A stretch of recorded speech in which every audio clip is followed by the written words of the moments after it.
Hello. Tee-hee. Hello. Hi, stream. So long as my internet survives, today we are going to be doing some hashtag relatable content. Yeah. Yeah. We are going to be, we'll do competing and some breeding. What? What? my brain, you said competing and some breeding. And my brain said competing and some breeding, like Ansem the Wise, and I was like, what? I was like, we're doing what now? So we are, so we're having a shiny race. Specifically, we are breeding oh god, what Pokemon should I pick? The worst Pokemon I could pick that we could nickname Ansem the Wise is who gets a shiny first. It's gonna get that young goose energy. Oh yeah. All right, so we're breeding shiny young gooses until we get a shiny one that we nickname Ansem the Rise. Ansem the Rise. All right. Well, thanks for that intro. How's it going? Holy! As you can see, we're in full spirits today. There's no not a brain cell among us. See, there you go. Okay, confirmation. So welcome. Since we aren't thinking very clearly today, why don't we talk about two very text-heavy chapters of Hunter x Hunter? Bruh. Hey, listen. These chapters may be text-heavy, but they're also good picture-heavy. There's some good ones. But hey, before that, anything you got to say? Neat Nintendo news for mobile gamers. Sorry. Animal Crossing Pocket Camp is ending. You said neat. Yeah, it's ending. But Hooray. What Nintendo is doing is once it's over, they're making a version of it that you can just buy and then transfer over all your data. That is neat. Yeah. And that's really cool. It's the kind of thing that mobile apps should always have been doing, personally. That's kind of neat. Kind of cool. Yeah. I'm surprised when you bring up neat Nintendo. I wouldn't think that, you know. I think like, the neat new things Nintendo's doing, taking down every single emulator.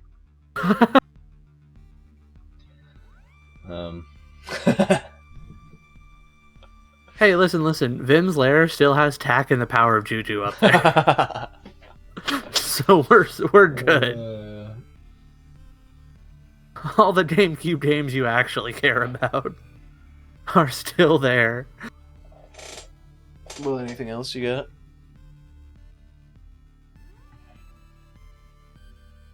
Let's see. Uh-oh. There goes the internet. There goes the neighborhood.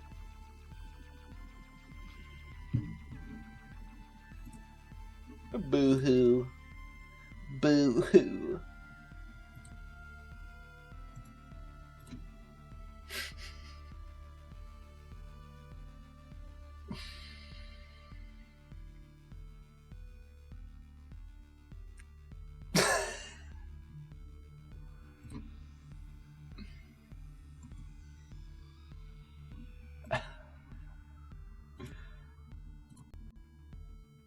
Hey man, how's it going?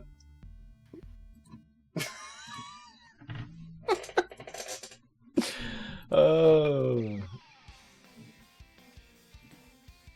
Perfect music for me waiting for Cory to see if his internet comes back.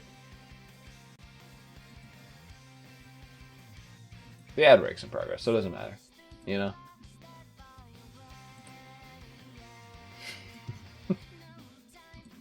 And it's done. Hey, how's it going? Oh, and we're back. Look, you've been gone for a while now. I don't know what you mean Anna's gone. Right, it does. Okay, so it does look like I'm still streaming. Okay, voice connected, green bars. Okay, we're good. Was I unintelligible or silent? You were silent. That's a bummer. I was hoping that you were just hearing like, yeah. I mean, that is more fun. Yeah.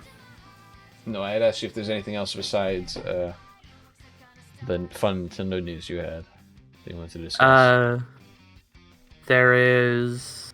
I want to play Sonic Sonido Generations, but I couldn't find the PS4 copy this morning. They released that on PS4? Yeah. What the fuck? I know, right? Like, I don't have PS5 yet. 2 generations old at this point. Like, PS5's... I guess they just released the PS5 Super Pro, $700, no disc drive. Yeah. Oh, did you see the PS1 aestheticized version of it, though? That was pretty neat. I did, yeah. That's good. But it's not enough to make me spend $700 for something without a disc drive. Yeah. Let's see. So there's that.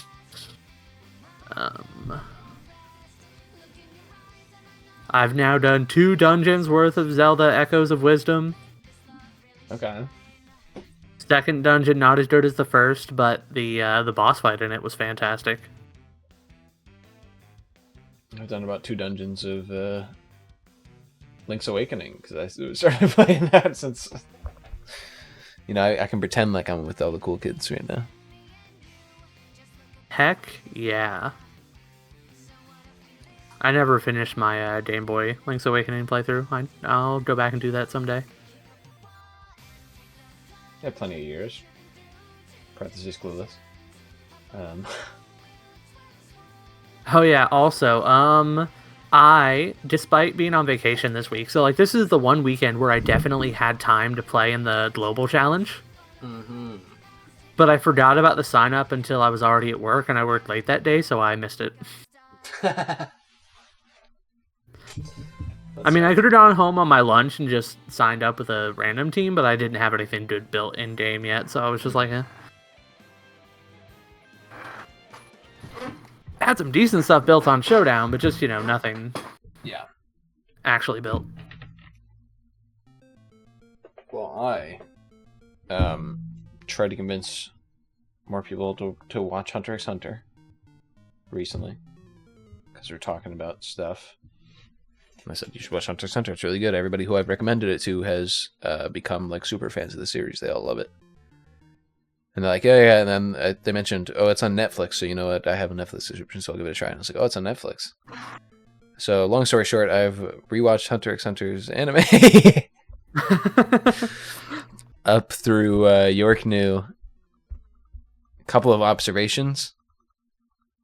While I was watching the episodes, I was also going on various online forums, also known as parentheses Reddit, and checking out people's thoughts on the chapters when it released, when there's rereads and that kind of thing, because it's kind of interesting. Thoughts on like the episodes and stuff. So here's a couple of observations from me regarding the series, and then a couple of observations regarding people's reactions to the series. So first off, the series, there are no battles in Hunter x Hunter till Heaven's Arena. I literally don't know how I never realized this. But literally, all of the Hunter's Exam and Zoldyck arc is just one-shots, or like one-sided beatdowns where the other person just doesn't fight. So there are literally no battles until we get to Heaven's Arena, and I was like, I never even realized this. And it's almost funny because like the first point in the series where you think there's gonna be battles, that like at the end of the Hunter's Exam, just like ends really fast, and then here's what happened. Oh yeah, it's fantastic. Is the explanation to what happened? Yeah, you don't get to see any of it. It's like, what? It's so funny. Yeah, like they hold the curtain back on that for so long. Yeah, it's so good. And then the first like real fight of the whole series, like there's a couple of the fights with like where Gon's just getting like his ass beat by the dude with like the spinning tops, yeah. And it's like a couple of those. But then the first like real fight is Hisoka versus Gon. That's like the first real actual fight in the series, and it's still one-sided, but we get to see some back and forth actually. But yeah, it's just kind of funny. Yeah, how two whole fights or two whole arcs. Yeah, and I personally really love that. It's like I don't know, the fact that it's held back so long, like, really highlights to me the danger that Gon is constantly in every time he provokes anyone. And dude, it's like it's such a different series. The beginning of Hunter x Hunter compared to like later parts, like in that Hisoka versus Castro fight that we have, which is like, by the way, very fucking funny. When Hisoka beats Castro, and then we spend the whole next episode talking about how Hisoka beat Castro as Hisoka and Machi talk about it in his room, and then we go to the next episode where Wing explains how Hisoka beat Castro. I was laughing a lot at that. But in that fight, like, Hisoka's both of his arms get ripped off by Castro. There's no blood in it though. Like, it just puts like magician sparkles over it because they're like, oh, we're trying to be a kid-friendly show. And then like next arc, it's like, oops. So that was something I found funny as well.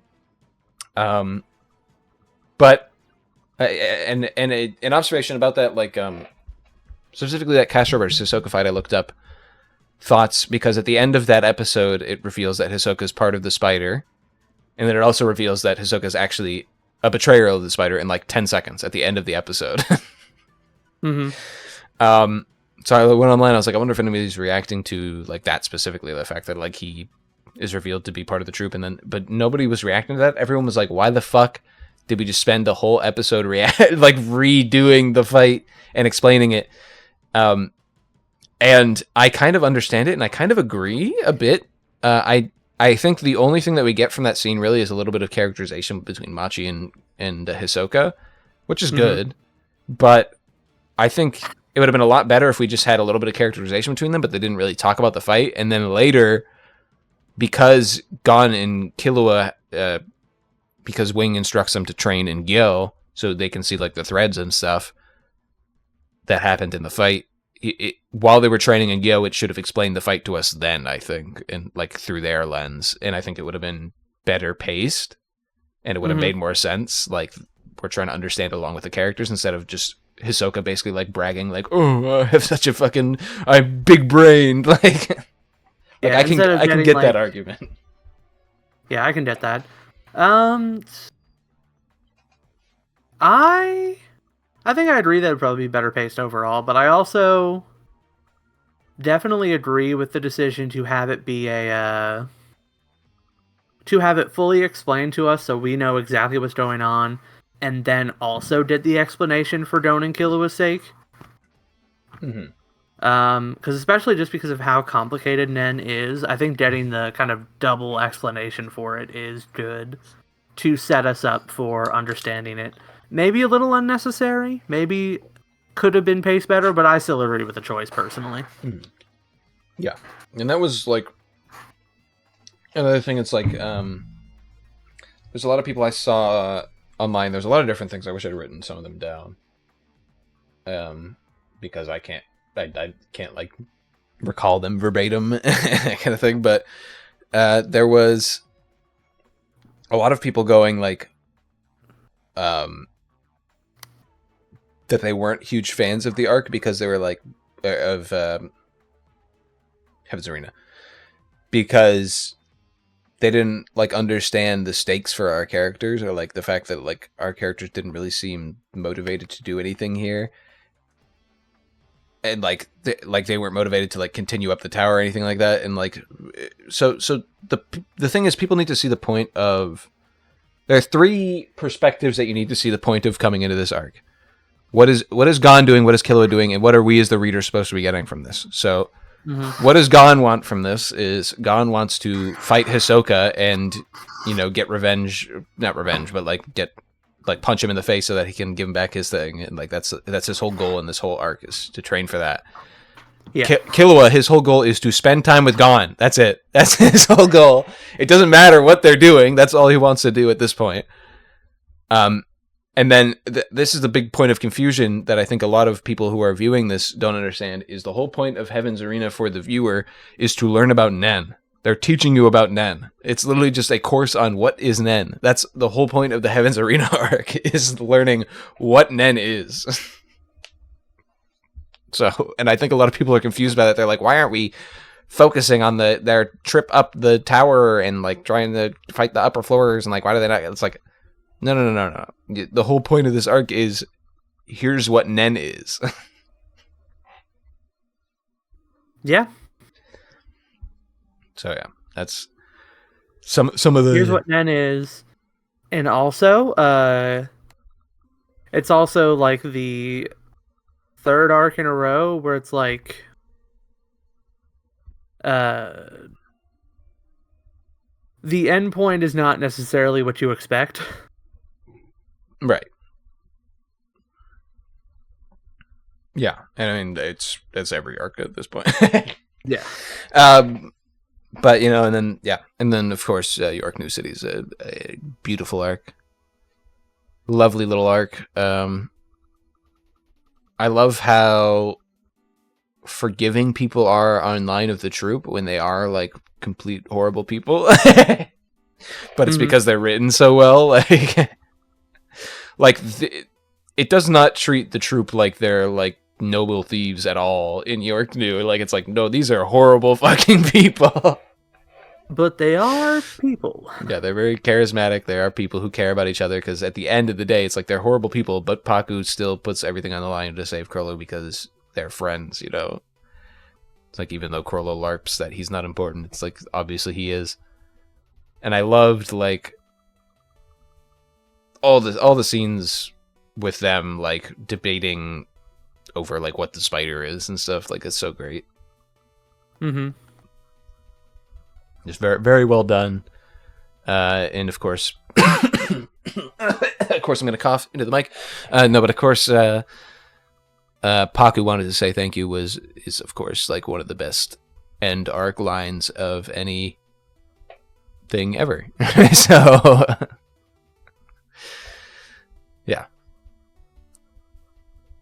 But I haven't watched past that. I don't know if I'm going to watch past that. Great Island, it's a bit of a slog at points, in my opinion. And the same could be said for Chimera Ant. Like I mentioned earlier, I think the worst part of the series is the pacing, and there are definitely points, even in this earlier arcs, where you're like, they could definitely tighten up the pacing here and make it like better. But I think if the worst thing of your series is the pacing, and it's still not like deterring you from enjoying the series, then that's fine. That's pretty good, actually. Yeah. I think that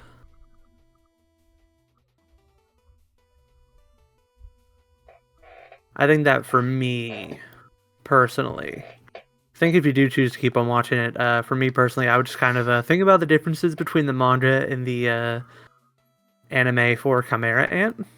Because it's so funny to me that manga Chimera Ant, the first half is like hot garbage, and the second half is like pretty incredible. But for the anime, the first half is like pretty incredible, incredibly well done, and then the second half is like, wow, I can really see what he's going for here. One thing I've never read the manga for Greed Island, and I've kind of regretted that, because I've heard people say that the manga for Greed Island like is a lot better than the anime in a lot of the characterization moments, specifically for like the bombers and stuff. But yet again, I haven't read through the manga for that, so I don't know. Maybe you've never actually read through the Greed Island manga? No. You've always skipped it. Well, I've read like the earlier manga, and then I haven't read Greed Island or Chimera Ant manga. I haven't read either of those, so those are the ones. Oh wait, really? Read. Yeah, because I've just like stalled back on them. So those are both the parts of the manga that I haven't read. Yeah, I've read all the other parts. Oh yeah, I definitely recommend going through them. I think that in general, with the exception of early Chimera Ant. But I also think that's probably one of the parts where, because I remember hearing about how bad the original artwork releases were for a lot of those chapters. I'm guessing that's also probably a part where Tadashi started to have a lot of problems, based on my understanding of the art and just like the examining the pacing of Mandra Chimera Ant early on. I know it was the end of Greed Island. That, so. But I would definitely say read through those, because I think if you don't like Greed Island that much, I don't know if I'd say the manga is like way better than the anime, but I think that generally the pacing is probably better in the manga than the anime, just because like you can read it at your own pace. Yeah, it's one of those things where it's like I know the paneling for the previous parts are really good, and I know the paneling for the post parts are really good, but I know the paneling for like Chimera Ant and Greed Island like isn't that great. So it's like one of those things that I'm like, I don't really feel the need to read through it, but like it's like even some of those early panels from like York New that are transitioned so well into like the anime, like the Chrollo staring in the dark, that just looks so well executed in the York New arc, like actual anime, where it's like he's just like staring at them and looks so fucking well translated to anime. And it's like in my mind there aren't moments like that in Greed Island or most of Chimera Ant, I should say. Where it's like I'm thinking of like the end of Chimera Ant would probably be very good, but you know, the rest of it. I can confirm the end of Chimera Ant is really good. There's a lot of parts of. There are a couple of parts in Chimera Ant where I can really remember how good the manga was. For the most part, I do think of the anime first and foremost, especially the early parts. The early parts of the manga for Chimera Ant is so bad.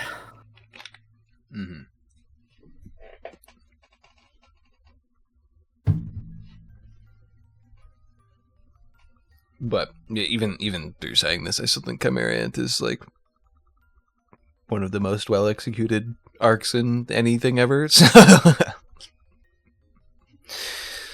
I think you know what Chimera Ant reminds me of? It kind of reminds me of like Full Metal Alchemist.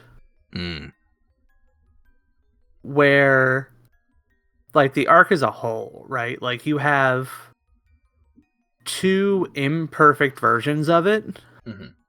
But like in your mind, like when you're examining the arc, you can kind of like composite the good parts of both of those versions together. Especially when you're like analyzing what it's trying to say.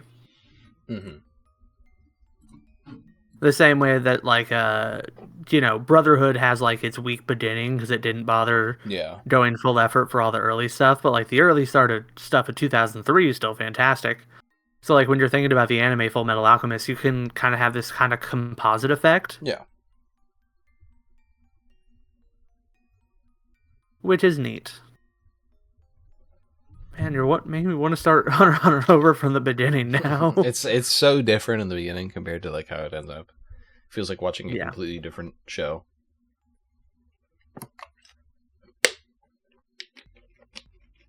Especially because right now we're like in like the political intrigue arc. Like what the fuck is happening? Like this is a completely different manga. Oh yeah. This is what I started with. But speaking of, we had a couple chapters to talk about. Yeah, I think it also kind of works talking about these two as a pair. And I actually have some thoughts on that toward when we finish talking about them. Yeah, because specifically there are two kind of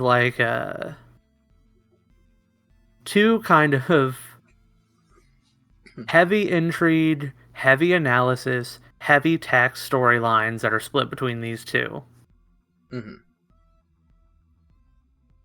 I think they're both really good. Yeah. And I like how these, I guess I'll kind of like jump the gun a bit, these 4 chapters, these two, and then that we're going to talk about, and then the 2 before them, are kind of set up for us returning to the mafia business. Like it's like it felt like we needed to kind of have this little detour of these 4 chapters for us to go back to the troop dealing with the mafia, basically. Because we couldn't have had, like, you know, that announcement at the lower decks without it being confusing to the reader. Like, what is happening? Like, what, Hulkenberg had died? What the hell? Like, oh yeah, we had to basically like take a step back and be like, hold on, here's what happened the last 2 days in the upper tiers while we were looking at the troops business, you know. Mm-hmm. There's this like it's all very well. What's the word I'm looking for? Weaved together. Mm-hmm.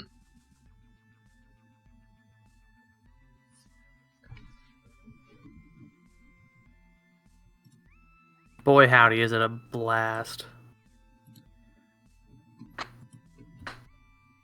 So are you going to want to go panel by panel or just kind of talk about specific things, since we do have a lot to get through? Yeah, I'll read through it at a quick pace. And just stop me if you want to mention something, basically. Okay. All right. So chapter 4 through first, results. Day 11, Wednesday, 6:45 a.m. So we had talked previously about how we need to see in the last chapter 402. I do actually want to stop here. They had mentioned how Hulkenberg had collapsed and stuff, and I think we had both said like we expect next chapter to basically be the resolution to this, because it was mentioned at the beginning of the chapter, it was mentioned at the end of the last chapter, and it was like, okay, they gotta, like, what happened here? You can't just not show us. Yeah. So I'm glad they just once again, Hunter x Hunter doesn't leave you waiting. It gives you the information. It doesn't leave you, you know, little morsels of information. It's like, ooh, there's something. Ooh, what could this mean? Oh, here it is. Here's the information. You know. So day 11, Wednesday, 6:45 a.m. Tier 2, Justice Department, Prosecution, and Courthouse area entrance. We see balls similar. Second in command of Benjamin, and he thinks in his head, Ninth Prince Hulkenberg's personal guards aren't anywhere near the courtroom. His closest men are under surveillance in the VVIP area, and the others were separated and reassigned to Tier 3 and below. Hulkenberg doesn't have anyone besides him to produce that powerful rumbling. All right, well, this is the first mistake of Benjamin and Balls. I think they didn't realize that he doesn't need his personal guards to use his power. This is a big assumption for them to make, and I think a big mistake for them to make. Yeah. Because you can just use any of his followers. He doesn't need his personal guards. Yeah. Which I think it's actually a very interesting assumption for them to make, because that's how Benjamin's power works. Mm-hmm.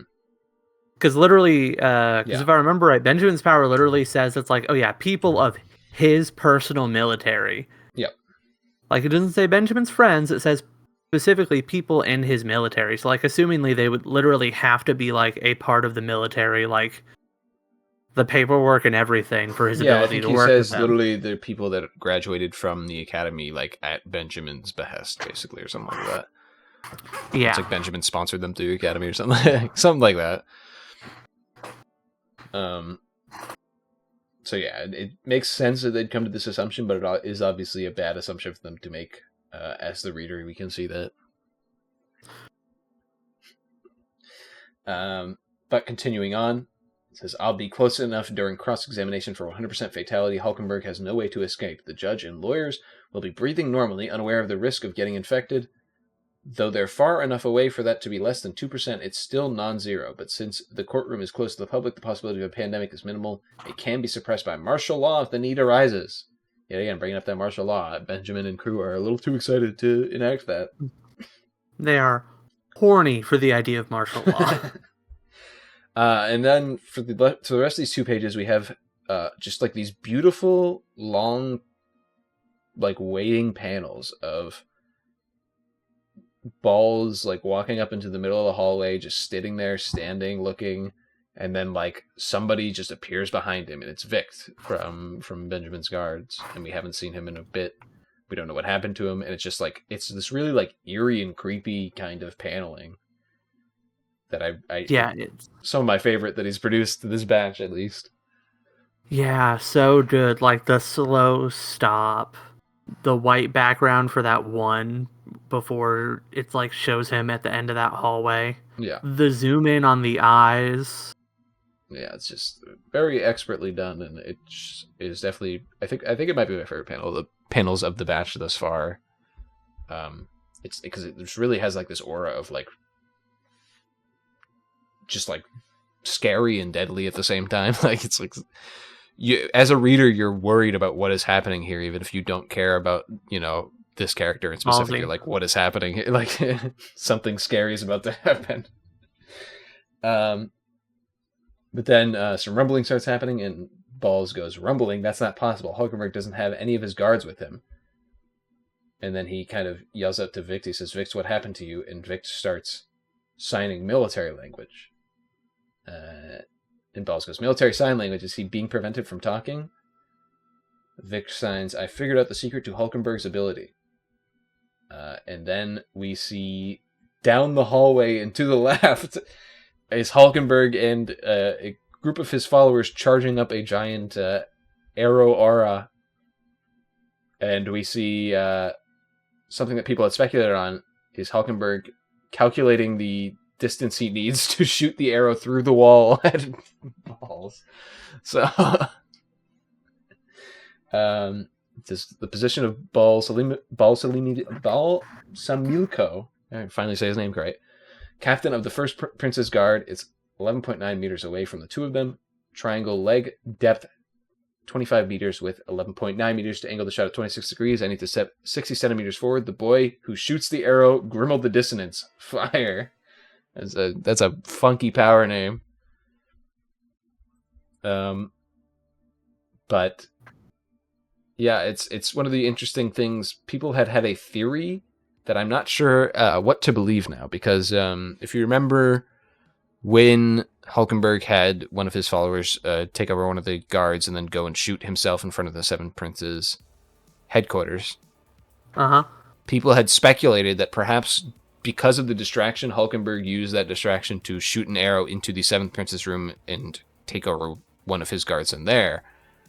But people were saying that doesn't make any sense. He'd have to shoot it through a wall. He'd have to use like trigonometry to calculate where to shoot the arrow. And then that's what's happening right here. So people are suddenly like, wait a second. Did he do that? Like, because he's doing the exact things that people said there's no way he could have done to have done that. So it's kind of an interesting thing to bring up a fan theory that kind of predicted this unintentionally, essentially.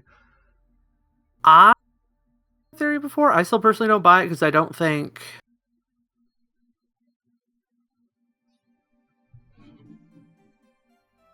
I don't remember if it mentioned that there was rumbling. Yeah. No, I don't. When he was killing himself, so I don't think. I don't buy the theory either, but I do think it's interesting that because of that theory, people had brought up like him having to calculate like how to shoot an arrow through a wall blindly at people.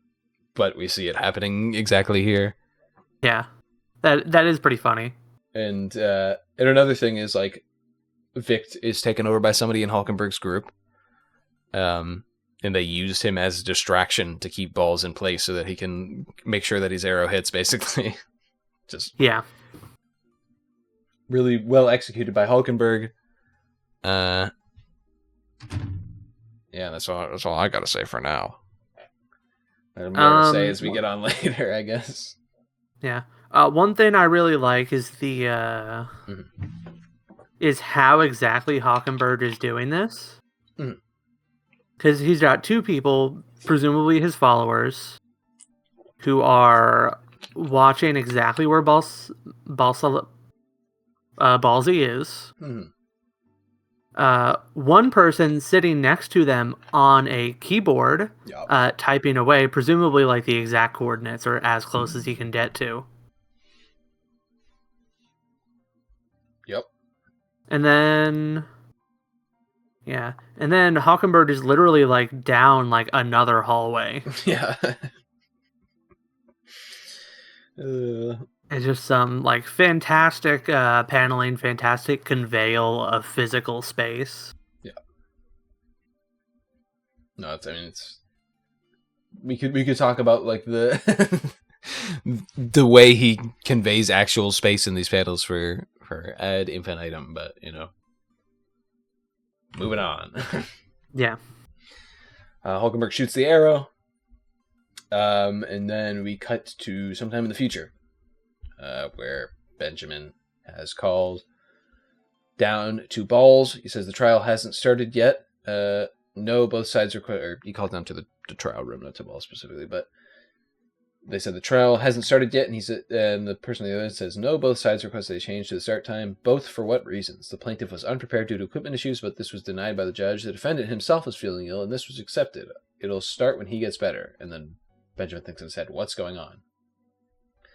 Thinks equipment issues imply the mission wasn't executed? No, Hulkenberg's ability went off first. The only reasonable conclusion is that it was directed at Balsa. If Balsa... Oh, he does have a short name for him. I've been calling him Balls the whole time, but he calls him Balsa. If Balsa was the one attacked, why did Hulkenberg fall ill? How was he able to use his ability by himself anyway? That's impossible. Did they get to each other? Balsa noticed his ability and charged at him to spray him with TSK-17, but it's too early for symptoms from TSK-17. There must be another reason. Tell me more about Hulkenberg's condition. And then the person said he suddenly felt sick and collapsed on the spot. He's resting in sickbay in stable condition. Was anyone with him? Yes, 10 or so of his supporters who went to his aid. A few are still with him and tending to him. And Benjamin immediately thinks so. His supporters assist in his ability with enough loyalty. It doesn't matter what organization they belong to. The person on the other end says, oh, First Prince Benjamin, the captain is here. He wants to talk to you. Hold on. Benjamin thinks this has to be a trap. Hulkenberg's illness is a fake. The captain was attacked and is not talking of his own volition. This means this is a coercive manipulation ability. When it happened to Shikaku, Balsa Milka said manipulation is first come, first served, perhaps between individuals, but it doesn't apply against powerful men formed by a unified group working collectively. What will the manipulated captain have up his sleeve? No, yet, Your Highness, this is Balsa Milko. Benjamin says, yes, what happened? Let's see what you come up with. Balskenberg says, I haven't executed my mission yet. Trouble on Hulkenberg's side, and the trial was postponed. Did you notice the rumbling earlier? Benjamin says, of course. A Nen arrow was fired at me, but it missed. Hulkenberg lost consciousness on the spot. Perhaps because he used his ability multiple times over a short period or due to the strain of having civilians help instead of his personal guards. Benjamin says, I see, so there's no way to know when the trial will resume. He says, a plausible explanation, but he's obviously faking his illness to postpone the trial. Balsa Milko, if you try to return here without executing your missions, I will consider it a coup d'etat in collusion with Hulkenberg. I will institute martial law and purge both of you. Yet again. Martial law. I wonder if martial laws are instituted in the ship soon. So Balskenberg says, no, but this is actually our chance. I would like permission to go see Hulkenberg. A few of his supporters will probably be by his side. Is that all right with you? Benjamin thinks he's going to do the deed in sickbay or pretend to and use the time to find an opportunity to entrap me. You make the call. I only want results. Balls responds, I understand. I'm also aware that since Hulkenberg's ability has been used, it puts me under suspicion. Ergo, I will not return until I can demonstrate that my mission has been completed. Please let the men know. I will get the results you want within the day. And then it's revealed that this is all happening at 7:50 a.m., so about an hour after that initial encounter. Benjamin thinks, could he be telling the truth? No, he's suspect until I confirm his mission is completed. It could all be a trap to bait us into inaction. He talks to one of the soldiers. He says, Butch, that rumbling was an attack on Balls. Until we find out the truth of the matter, we're on red alert. If Balls leaves the Justice Bureau without notifying us, I will declare martial law. Let Tiers 2 and 3 know at once. He says, yes, sir. Another one of his guards says, Your Highness, an official from the Justice Department and 11th Prince Fugetsu have something to personally give you. Then we see Benjamin think in his head, the senior officials in the Justice Department are people I'll need to work with during my reign once I'm king. It wouldn't hurt to foster a good relationship to share information. Let them through. All right, so clear up my vocal cords there a bit. So this whole Yap Fest is basically right before the meeting with Fugetsu and Kaisar about the stuff that happened, and it's basically Benjamin just his what ifs kind of trying to prevent the worst case scenario happening. And the thing that I like about this ending part is it shows, once again, Benjamin is a hot-headed meathead, as portrayed in the beginning, but he also surrounds himself with people he believes are capable and doesn't doesn't think himself so highly that he can't communicate with people that aren't, the royalty like himself. Yeah.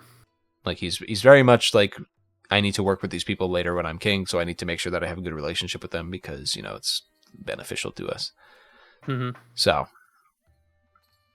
Benjamin very much in these last couple of chapters has gone up in my estimation. He went up in my last reading as well because I liked him a bit more in that last reading, and now he's gone up a bit as well. Big fan of Benjamin. He obviously seems like the most the most ahead in the race for king, so that obviously means that he's probably not going to win. But also Benjamin has his, darker side. He also has his martial law stuff that he won't shut the fuck up about, and his troops won't shut up about. So yeah, very clearly it's not a clear-cut good thing, but I don't think he's the worst choice if we have to choose one of the princes as king. To be honest, I think. Yeah, it's also worth noting that like his strong desire for murder that we saw in the earliest chapters was also directly tied to thinking about Serednik. Yeah, and let's not mince words. Everybody knows Serednik's a fucking piece of shit. I should say everybody, but the people who know him know that he's a piece of shit. Yeah. At least not the people that he's hiding this information from. And now that his information's been spread amongst the other princes, now all the princes at least know that he's a piece of shit. So we're not mincing words here. It's obvious that Benjamin isn't the greatest guy, but it's also not the worst option.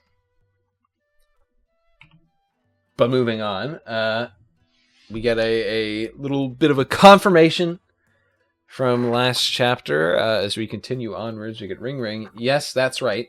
No need to worry about that. Yes, that's fine. That sounds like the kind of choice you would make. I support it. I'm sorry I won't be able to see you at the banquet, but I'm proud of you, Hulkenberg, my dear son. Oh, what is this? So at the end of the last chapter, it was revealed that there's a secret to Hulkenberg's birth. It is now revealed to be that his mother is actually the first queen, Unma, instead of the second queen, which wasn't that hard to predict. He has the signature Unma nose. Yeah. That him and Benjamin both share, and Serednik doesn't. I saw people making jokes like there's no way Hulkenberg and Benjamin got their mother's nose, and then Serednik just comes out with pretty boy face. But one other thing to note in this page, some eagle-eyed people noticed in the background that there appears to be what it looks to be one of the maids looking over a crib in the background. So people are speculating, what does that mean? Why is there a crib in Unma's chamber, supposedly? People are like, is that is that one of her grandchildren from one of the princes or something that we just haven't been told about? Or is that one of Beyond's childs, and one of Unma's kids is Beyond's child as well? And there's just a backup or something. So many speculation why there's a crib seemingly in her room. Oh, that does look like a crib, doesn't it? Yeah, I didn't even notice that. So I wonder. Yeah, people are speculating there, and I'm happy that my prediction came true, that we get to see a little bit from the queens in these upcoming chapters. And it seems that Queen Unma is going to be supporting Hulkenberg in all this. He seems to be the favorite of Unma, so much so that she swapped him with the second queen for some reason that I think is explained actually a little bit. But yeah, it's explained right here, actually. The first queen is Hulkenberg's real mother. Everyone stays quiet out of fear of being disrespectful, but being dead, I can say anything. The first queen asked a secret favor of the second queen to protect Hulkenberg from assassination plots by his older siblings by changing his order in line to the throne. That is the prevailing theory on international websites. The order has little meaning now that the succession battle has begun, but if the rumors are true, this is a big problem. The first queen might be using her power to pull the strings for Hulkenberg. Benjamin thinks, rumors that can be found online, nothing shocking. There are still things I can say and do. There are still things I can say and do because I am dead. Please look after Forgetsu. So this is obviously a letter from Cacho. And then we get Benjamin lying through his teeth. Minoria learned nothing particular worth showing to you. And then he thinks in his head, 10th Prince Concha was smart, and she surely schemed for her sister, but this is probably a bluff. It relies on speculation. Even if there are further letters for evidence, a mere girl couldn't have the political power to obtain more information than I do, said Benjamin. And that's the thing, is it wasn't a mere girl who obtained that information, but Mm-hmm. Then we get another thought from Kaisar, which is interesting. I would have liked to shake him up more with information pertaining to the discussion or bearing on Benjamin himself, but it would backfire if we started to suspect that the Justice Department was behind it. This was worth it to find out that his declaring martial law is becoming more likely every minute. So yeah, another martial law. Martial law shaking my head. Martial law. Martial law. So we get a few panels of the other princes receiving and reading their letters, and we get confirmation of what I kind of talked about when we talked about last chapter, is that Camilla and Zhang Lei did get letters. We just didn't see it. Yeah. And Melody mentions the ones who rejected the letter were the 4th and 13th princes, and the 9th is under medical treatment. Kachos and NB says, I really wanted 4th Prince Seri to read it. Did he decline? Kaiser says, you're making him sound nice, but he flat out told us to toss it. Well, if even one of them becomes interested in my tip-off, it's a windfall. They might come to rely on Getty for information.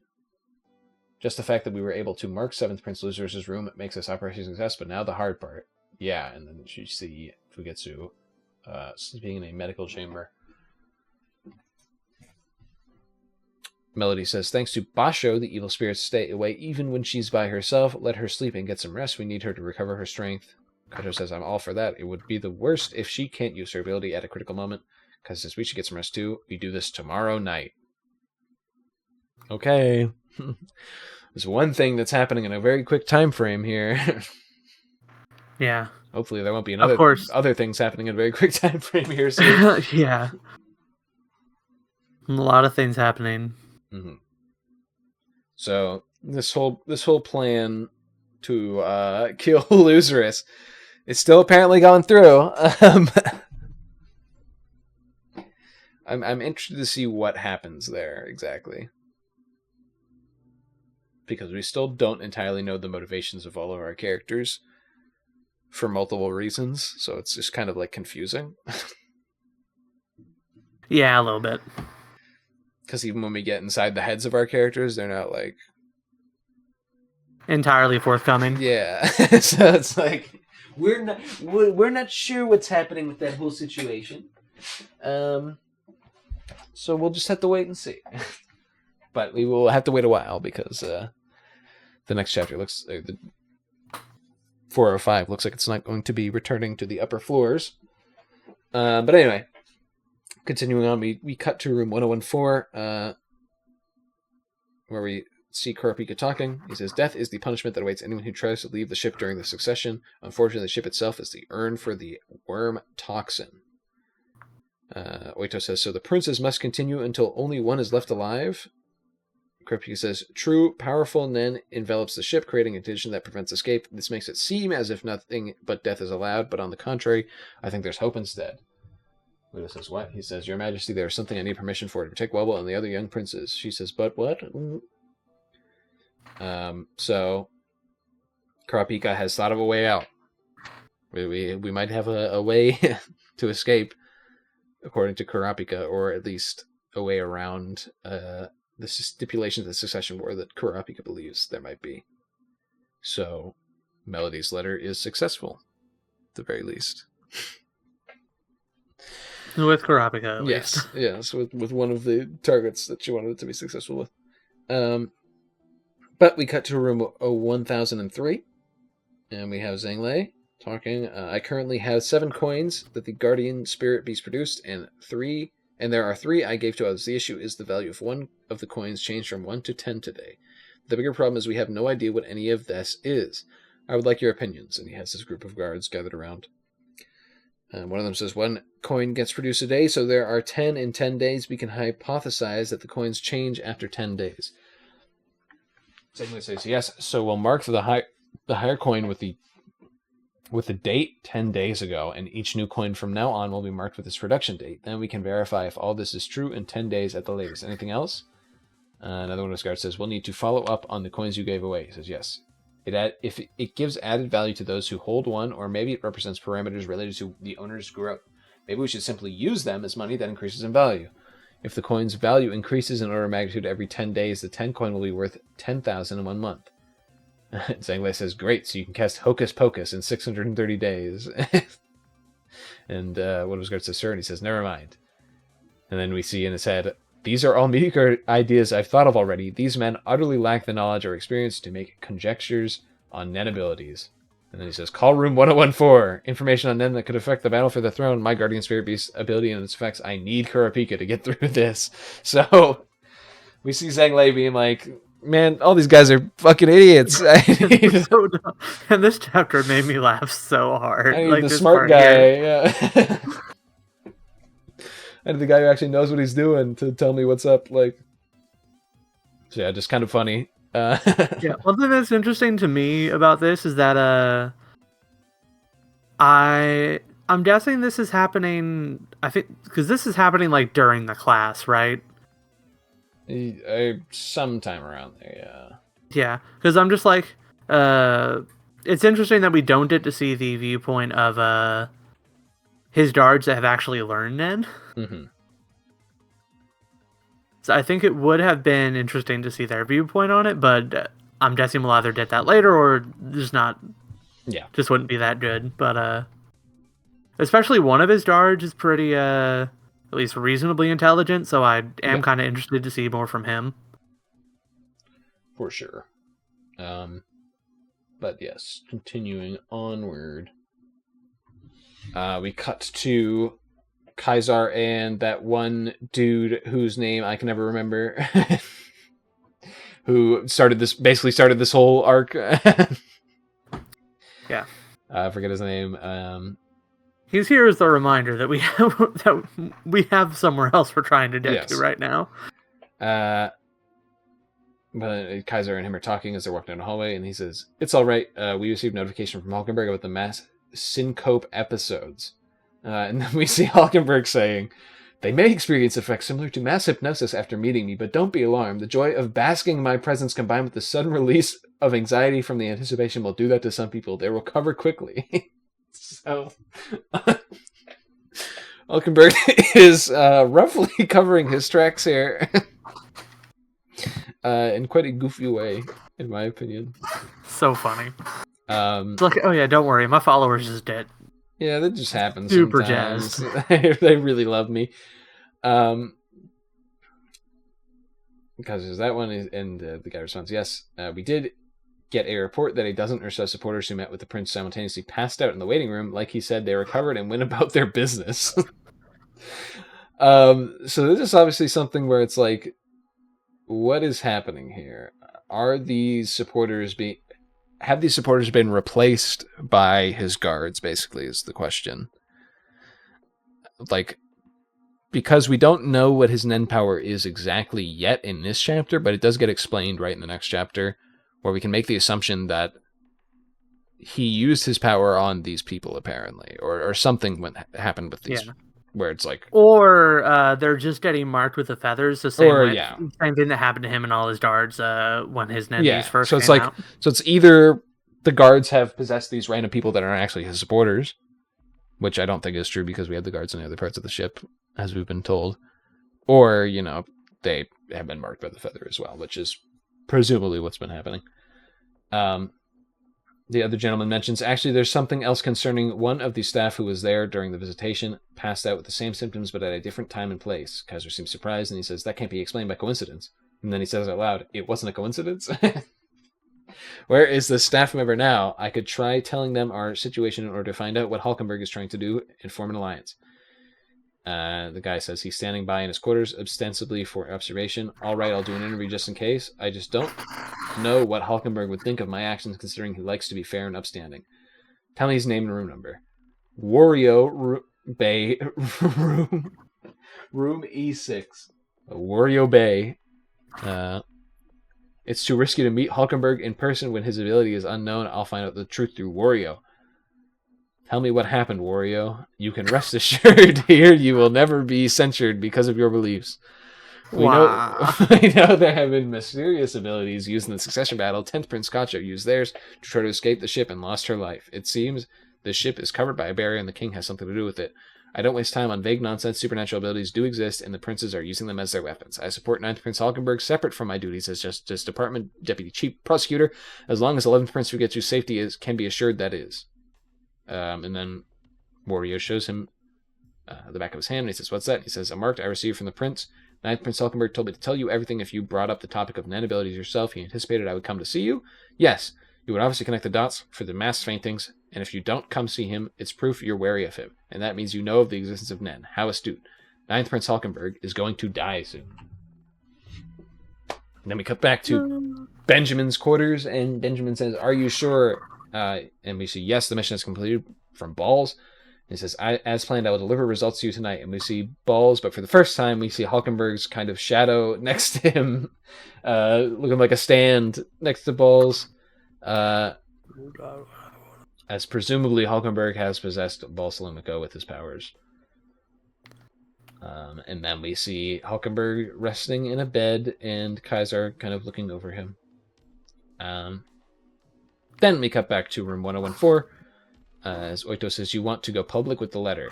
Kurapika says, "Yes, the second round of the Nen workshop will begin tomorrow. Like last time, attendance will be up to the princes, and I will let them know. I will be making the letter public then. Not my letter, but the letter addressed to you, of course. 3 reasons. First, to avoid unnecessary suspicion." She says, "If you need to, but why?"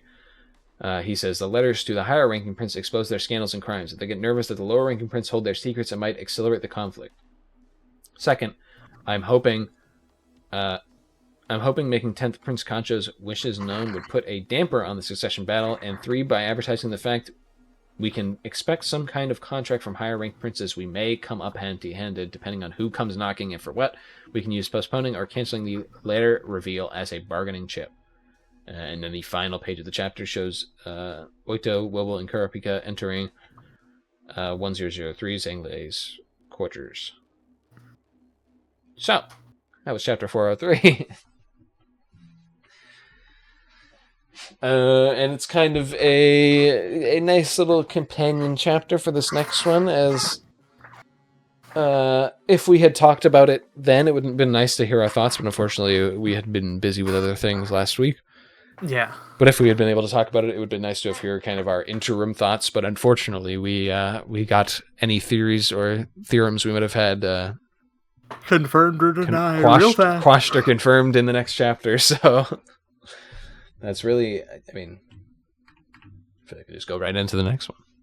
Yeah, and then we can always circle back to any specifics from that last one that we want to talk about. Yes. So, 404, speculation. So we start off, we're just right back into the 1003 room with Kurapika. And he says, "You've pretty much proven your hypothesis that the coins change after 10 days. To maintain their physical forms, there should be an upper limit to how many can be produced. Here, the costs are shared by distributing them to others, making mass production possible. The point of currency is to change hands. We'll need to verify what kind of changes occur in that case. First, are there any differences in design between the coins you have and the ones you've given to others? This should be a quick check." One of his guards says, "Your Highness, mine has a different design from those." "You're right, the front is the same, but the back is totally different. This shows that the effects of the coins can also differ depending on who's holding them." So the coins that the other people have Zhang on them, and the coins that Zhanglei have his Nen Beast on them. And Kurapika says, "Can you give one of those coins to your entourage to see what happens?" "Okay." And he says, "Kurapika, I'll give this 10 coin to you. Will the 10 coin change if I give it away? We can see what happens to the number and the design, letting us kill 2 birds with 1 stone."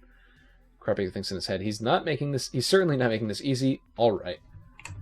He says, he thinks if I don't take it, he might not trust me, but even if accepting it is a condition to activate a semi-coercive manipulation ability, the Nen stored over 10 or so days isn't enough to give powerful commands like murder. 1 coin a day, they change after 10 days. This is a long-term outlook, an ability that would demonstrate its true utility after he's king. It reflects Zhanglei's personality to plan ahead. It'll be safe enough for now. Zhang says, well, and the Kurapika looks at it, and the coin has changed to 1 and having Zhang's head on it.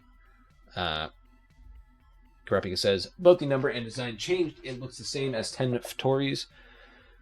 He says, it seems the time and effect get reset when it changes hands. Here, I'll give this back to you. Let's see if it changes again. All right. The design changed back to mine, but its value didn't go back to 10. It's still 1.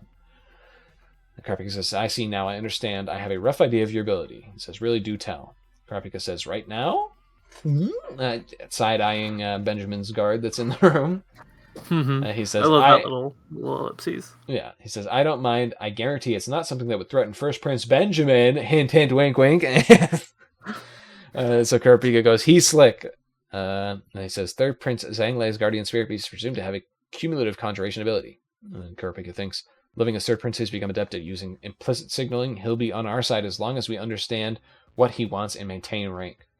Kurapika says, currency is meant to be circulated, but by intentionally making it something to hold on to long-term, the coins store Nen, perhaps enabling them to exhibit various powers later on. Then he thinks, he wants me to refrain from revealing the way in which this ability could be a threat. Kurapika says, in about 6 months, when the coins are worth quintillion, the owner could have their nodes open, meaning they will be ready to use Nen. As you surmise, 10 to the 64 could be the required amount for an Nen ability to manifest in that person. After all, that number is represented in Buddhist terminology as unimaginable. Since Nen normally requires rigorous training to learn, this may be an optimal way to bypass that effort and the risks involved. And then he thinks in his head, in exchange for being as close to risk and cost-free as possible, the beast requires compensation, which is probably pseudo-coercive manipulation. It says out loud, a community ability is often seen in those who are intellectual and who like to plan ahead. In other words, this ability looks ahead to a time after you assume the throne. And I think semi-forced loyalty to Zhanglei, its creator. Zhanglei says, I see, heh, isn't it like me? Kurapika thinks in his head, I should omit the part about the possibility of pseudo-coercive manipulation for now. It would make unnecessary waves, and I want to let the coin do its thing and see its effects. Its effects on the person who's hiding the coin that appeared on the first day. And then we get a panel of Benjamin's guard, and he says, Kovan Toba, the First Prince's personal guard. Today is Wednesday, my dudes. 11 days since the succession battle began. Most abilities that count days as a condition use the moment of emergence as day 1. If the coins started to appear on Sunday, there should be 2 10 coins by now. The one who picked it up hasn't stepped forward even now because he knows what's going on and doesn't want to give information to Zhanglei. He saw it appear from the guardian spirit beast, picked it up, and it benefits him to keep quiet about it. He's the only one here who can use Nen and isn't affiliated with Zhanglei. The coins appear every day after 1 p.m., or at 1 p.m. We can easily find out who was by Zhanglei's side by checking the shift schedule. His presence now gives me an excuse as to why I'm hiding the manipulative nature of the ability if it comes to light after that I wasn't forthcoming about it. So, basically, if in the future he reveals the coercive part of this ability, he can say that he didn't want to reveal it earlier because Benjamin's guard was in the room. He's covering his tracks ahead of time.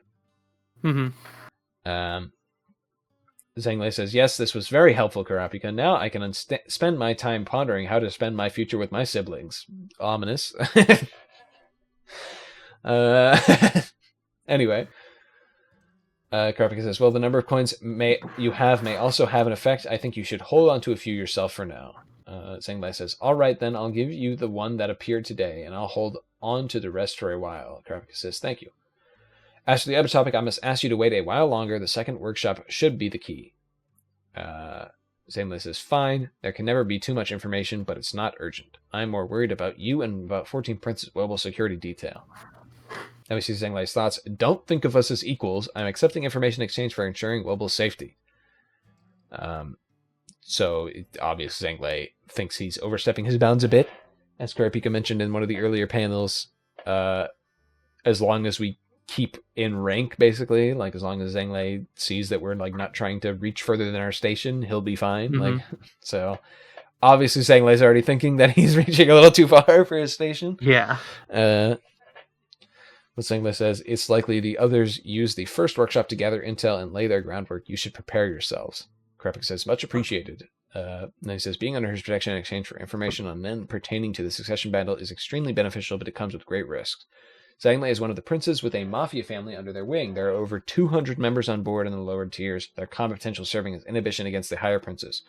The power balance between him, Serednich, and Lucerus with their connection to the underworld is important. If it tips too far, the situation could change drastically. If the rope in the tug of war between these three princes snaps, who will benefit most? Benjamin. He has a powerful weapon in his back pocket called martial law. We're seeing that mentioned again. The intensifying conflict between the factions will be enough reason to enact it. He can place all the princes under house arrest with the pretext of protecting them, and then he'll have free reign. The problem is how the rope gets cut. The rope that held this balance for so long may seem fragile, but is actually strong. If this breaks out into an all-out war without any details, the surest thing to happen in this is the assassination of the leaders. So, I'm not sure how strong that really is, Kurapika. Man does not know what's happening on the lower decks at the moment. To be fair, if you're comparing it to the spiders, strong is not a word you can use very lightly. That's another thing that I picked up on when reading through and when watching, I should say, some of the older parts of Hunter x Hunter, and now reading this as well. It's like one of the things is that you see characters make assumptions about stuff that you already know is wrong. It's like they're like, I'm certain this thing will happen, and you're like, I'm not so sure about that. The thing that had already been proven wrong. Are you sure there, Oki? Are you sure there, Oki? Oh, excuse me. But like one of the funny ones was like at the end of Yorknu when God and Killua were like, yeah, we don't want Kurapika to be a murderer, you know, like there's no reason for him to be a murderer. And it's like, well, you already missed the train on that one, boys. Like, unfortunately. Yeah, you should have tracked that boy down instead of just blowing up his phone. Yeah, unfortunately, you missed that one a little bit. But yeah, there are other instances where it's like character says something, but it's obviously a little wrong already. And this is another example here. Well, I don't think Kurapika is wrong in his assumption, but we're seeing that's already breaking, like it's already fraying. Yeah. Anyway, he says the real leaders here are the benefactor princes. Once the situation is created where any assassination of a prince can be interpreted as a mafia hit, the all-out war will transition to martial law. Here it is again. So it's entirely possible that Benjamin will go after either Zanglei, Serenich, or losers, or to create this very situation. And considering Benjamin's personality, even if Zanglei was living with the youngest prince to protect her, he won't hesitate. In fact, her death would emphasize the cruelty of the mafia and place the blame on them. Wow, Kurapika, throwing some shade there. Not entirely unwarranted, I don't think. No. I think there isn't a non-zero chance that Benjamin could do that. Even though, like I said, I probably glaze Benjamin a bit too much. I like him. I think he's been given a lot of good characterization in these few chapters. But I don't think Kurapika's wrong in that he could very easily do this. Go to this extreme, and that's something that you have to consider when you're like, am I going to... Well, I'll let Kurapika say himself instead of me explaining it. Yeah. I mean, Benjamin is he's a complex figure who cares deeply for his subordinates. And nobody else. We've also seen firsthand how willing his subordinates are to try and kill a baby. Yes. Whether that was a direct order from Benjamin or not, you know. Still telling. Mm-hmm. Anyway, you can carry on for a second. I'm going to go grab a Dreers. I'm actually going to go grab some cough drops then real quick. Do you puppies have food right now?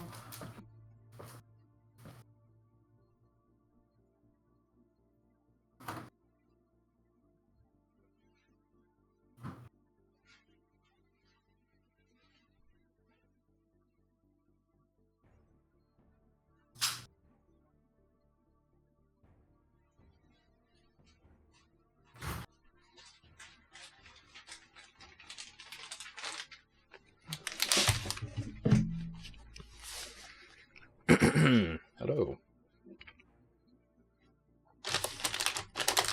Hello. I don't know why you say goodbye.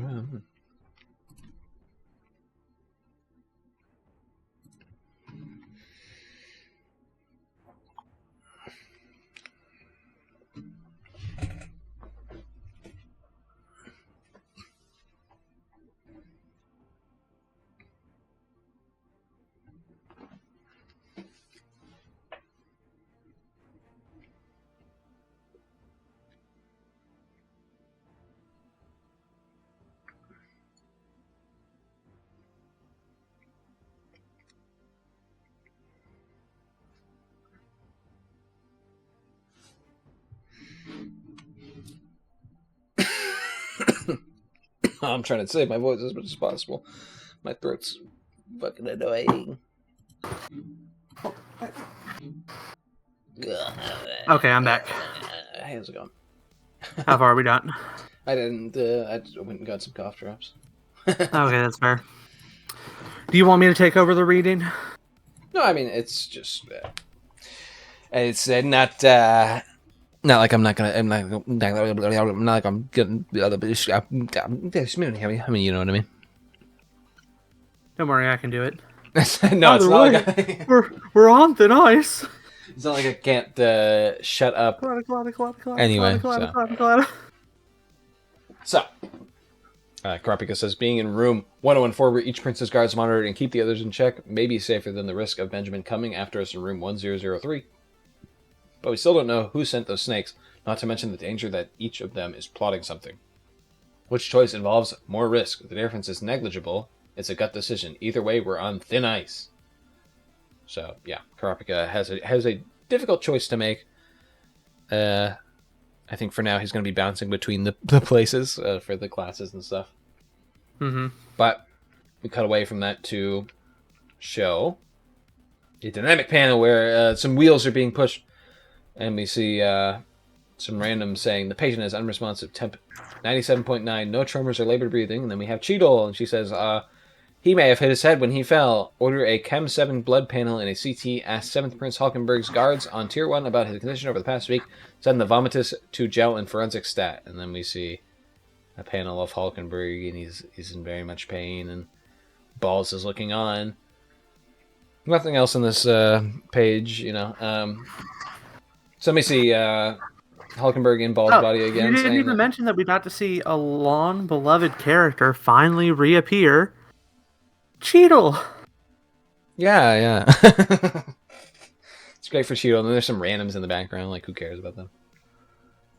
Fun fact, I actually didn't realize who that was until this read-through of the chapter. So yes, we see Leorio finally again in the background. Hey, buddy! Well, hopefully we get to see more of him soon. But yeah, he doesn't even have his glasses on or anything. It's like hopefully. I think he doesn't say any line. He's just there. I think both Hockenberg and Benjamin are going to try to kill Leorio personally. That's my theory. So anyway, Balskenberg says the target's persona won't wake up until I go to sleep. The addition of a coma to the symptoms will delay the stomach flu diagnosis conveniently. If I get Mother to refuse an autopsy, my death will be officially classified as unexplained organ failure. So we see he is confirmed working with his mother. She is helping him. And also we get a bit of an explanation on on part of like how he's making this work, essentially, which will be explained a bit further. But we get him talking to Benjamin. He says, Hulkenberg vomited and was taken to the hospital. My mission will be complete in about 12 hours. Benjamin thinks in his head, once he starts vomiting, it'll take half a day until death. We don't want any interference. He says, good work. I'll send the royal and military medical teams there. Monitor progress. Yes, sir. I see him putting the phone down, and he's thinking in his head. And here we finally get the explanation of Hulkenberg's power. He says, we proved our hypothesis in our experiment with Shikaku and Subidori. After he was shot, Sumidori, the body, awoke and recited Shikaku's service number. We confirmed the fact that only one of the swapped minds can be awake at a time. Our side generally has priority. While Sumidori, the body, is conscious, Shikaku, the mind, won't awaken once Sumidori wakes up. Shikaku is forced to lose consciousness trying to awaken. Shikaku won't work during this time. This priority is earned by putting our lives on the line. So a little confusing there. Yeah. I definitely had to read that a lot of times. Yeah. Basically, they have priority until the body that they possess... Basically, when they shoot the arrow, they swap souls and bodies, essentially. Then, once one of the bodies dies, they share a body, with the priority going to the original owner of the said body. But when one of them goes to sleep, the other one wakes up, essentially. So, little weird. He explains more. My ability is a forced mind swap. One person is chosen at random from our group and switches minds with the victim shot with the arrow. Next, we needed to find out what happens to the mind when the body dies.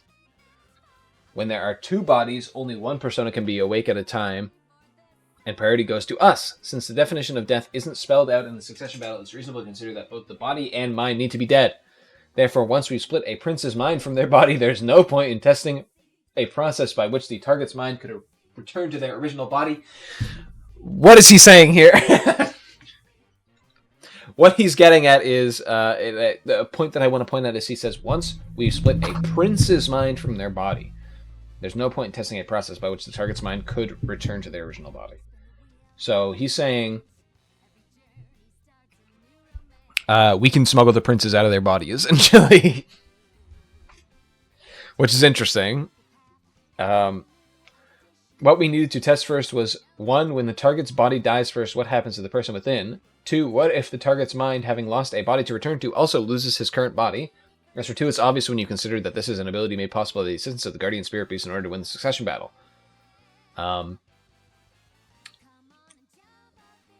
What does he mean there? It's a little thick. It's a little thick with what he's saying. What do you think, Cory? I think that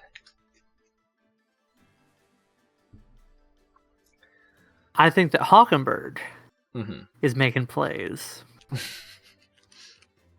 So let's go over this. What he's saying is, what we needed to test first was, 1, when the target's body dies first, what happens to the person within? So they need to test this. The second thing they need to test is, what if the target's mind, having lost a body to return to, also loses his current body? As for 2, it's obvious when you consider that this is an ability made possible by the assistance of the Guardian Spirit Beast in order to win the succession battle. So what he's saying is, if the target's mind, having lost a body to return to, also loses their current body, i.e., if both bodies die, what happens to the target? I think he's saying the target just dies fully. I think that's the process that I'm getting here. It's a little confusing. Yeah. But when the target's body dies first, what happens to the person within is something that they need to test. Basically, he's confirming that they tested this process over with Sumadori and Shikaku to see what happened, more or less. As for one, only those who are willing to sacrifice themselves for the greater good can participate in my ability. Feeling morally conflicted about it is a disservice to their righteous dedication to the cause.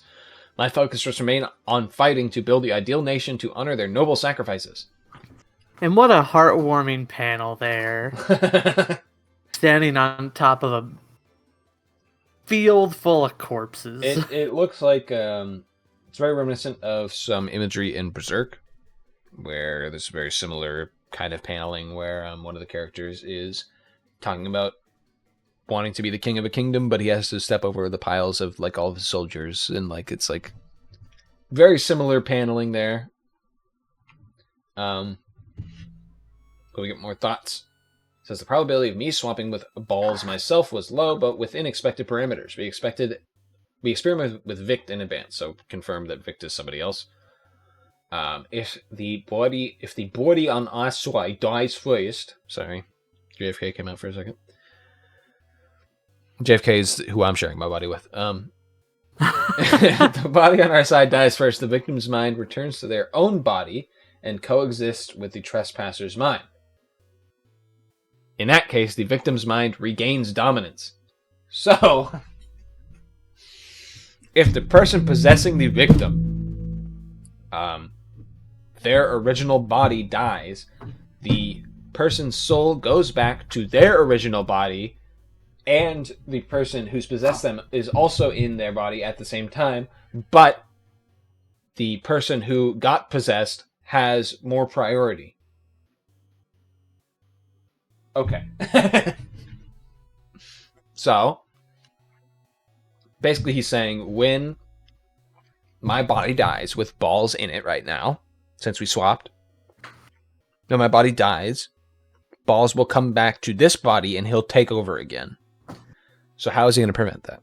Well, here we go. Therefore, right after my body dies, Balls Limiko will return to his own body, and my mind will be forced into sleep. But we can do something about this. Right before my body dies, I'll take a sleeping pill in Balls' body. The time I'll have until Balls' mind reawakens can only be loosely finessed. But I'll be able to control this body for about 10 hours after my own body's death. I have to finish within that time. My next move to be the victor in this succession battle. All right. Another thing that's going to be happening in quite a short time. Hopefully nothing else will be happening within this short time. Mm-hmm. So we have the ticking clock for Hulkenberg is 10 hours before Balls gets his body back and says to Benjamin, hey, I'm sharing a body with Hulkenberg, by the way. So he has to figure out what he's going to do before then. So yeah, it's nice to finally get an explanation of his powers. And something that is always interesting in Hunter x Hunter is when we get an explanation of people's powers. It's usually not like an indication of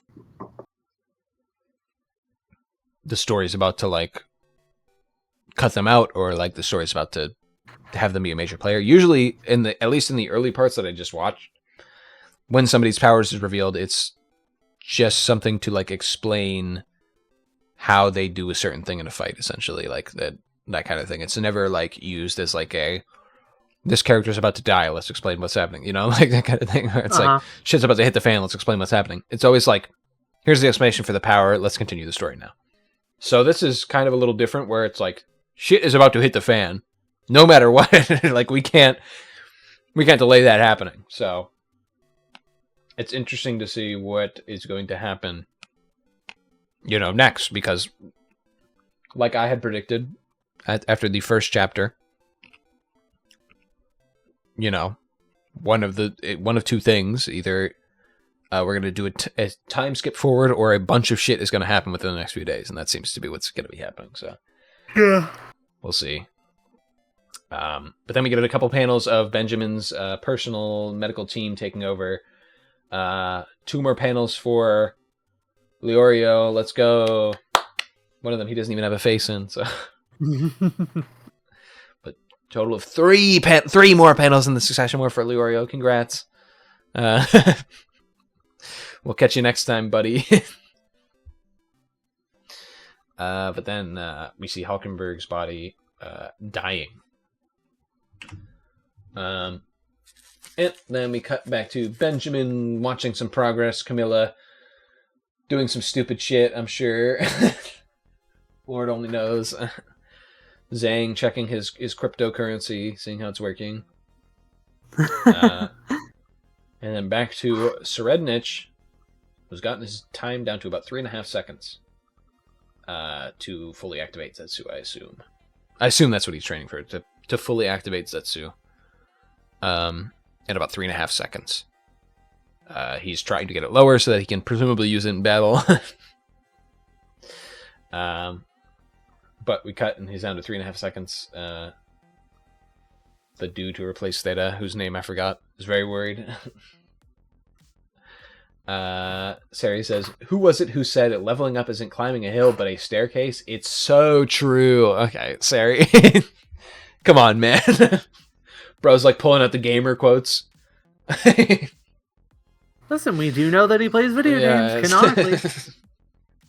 Listen, you know what? The Hunter x Hunter fighting game is probably what he was playing while he was on the treadmill a couple chapters ago. On a Steam Deck. But he says, my time just wouldn't get shorter and I was about to be discouraged. Then the dude thinks, no way, just 3 days? This is absurd. Theta, what am I supposed to do with him? Sari says, I still can't take it easy. Getting under that last second will be much harder. 1 week or 10 days. It might even take 2 weeks, damn it. I'll make it happen. I'll carve it down. That's how the progress he can make in a given amount of time is so much more than what the average guy can do. He's so intense. Even the deadline he sets for himself is on a different level, and he knows he can make it happen. And then he said we'd spar, right? What the hell is he going to do with me? So we already know. His name is like on the tip of my tongue. We already know this guy who replaced Theta is presumably one of Beyond's children. Yeah. And we know that he is presumably going to be killed by Serenich when he finally starts sparring with him. So what's going to happen there? Oh, I didn't even think about that. I mean, I had thought about the fact that him and probably Theta too are Beyond's children. Mm-hmm. It's interesting to think what we'll finally see what happens with the Beyond Children plotline when he gets murdered by Serenich, which is where I feel like his story is going, unfortunately, because it seems like Serenich, once he gets the power to actually use this, will definitely abuse it. So we'll see what happens there. Let me see Serenich charging up an aura sphere, and does he look like someone to you?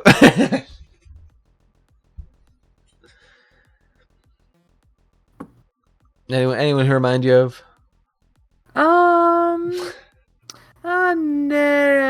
Never know. It does look a little similar, you know. I think people might not be wrong in this Netero's child discourse. But we see Tubepa and Tyson getting on with some stuff. Tubepa studying some stuff, and Tyson practicing her singing. We see Luzros watching a movie. Basho seemingly worried about something. We see Kachu in Fugetsu, and Kachu. Oh, what is happening? You're fading away. Is it Kach over? No. It's interesting to think, is this a stylistic choice, or is there something actually happening in this panel, actually? Yeah, that's my kind of thought, because my first thought was like, is that like, I don't know, like, is that supposed to be like the actual Kacho watching over her? It's definitely... Or is that like the Guardian Spirit Beast, like, astral projecting? It's definitely something... maybe it's like Fugetsu's life force is so weak right now that, like, it's like half displaying, basically. We don't know. We don't know what's going on here. And we won't know, because the next panel is Mariam having fun with his big play set. His mom and Bisky are helping him, and a very poorly drawn maid off to the side. I don't know why the maid stuck out to me, like, every time I've read it. Like, I'm like, why does she look like so differently drawn compared to everyone else in this panel? Oh, it's because her hair has no shading. It's like they're like, hey, just throw this one in. We gotta put another character here. But we cut back to room 1014, where Kurapika says the second round of classes will begin tomorrow, Thursday at 9 in the morning. The format will be the same as before, but second Prince Camilla's guards will be joining us this time. What could be happening there? I wonder why. From Prince Benjamin's camps, it will be you and Firikov as before, right? And then Baba Yama says, yep. Benjamin isn't changing anything. He's keeping the watch the same as before. And good on him. I like Baba Yama. I think Firikov is a smart cookie. I'm not going to say I like him, but I like his character, at least. Yeah. And then we have Kurapika just talking amongst some of the other Prince's guards. Because, they're all working men. They can just talk about stuff. They don't have to have... Like, specifically these guys, like, they aren't... It's not like they're loyal to their princes specifically, a lot of them. Like, they're just hired hunters, most of them. So he's just having a conversation with them. He says, so you think why do you think Prince Camilla changed her mind? And one of them mentions, maybe she was verifying your claims. They know what happened here, so there must be some benefit for their side anyway. The other one says, the reason could genuinely be to take the course or gathering intel, assassination, as alliance building strategy, basically the gamut. So Aren't those those are Jean Lay's guards? Yeah, one of them is Zhang Lei's. I think the other one... Actually, they both might be Zhang Lei's. Yeah, I think they're both Jean Lay's. Mm-hmm. They both might be, actually.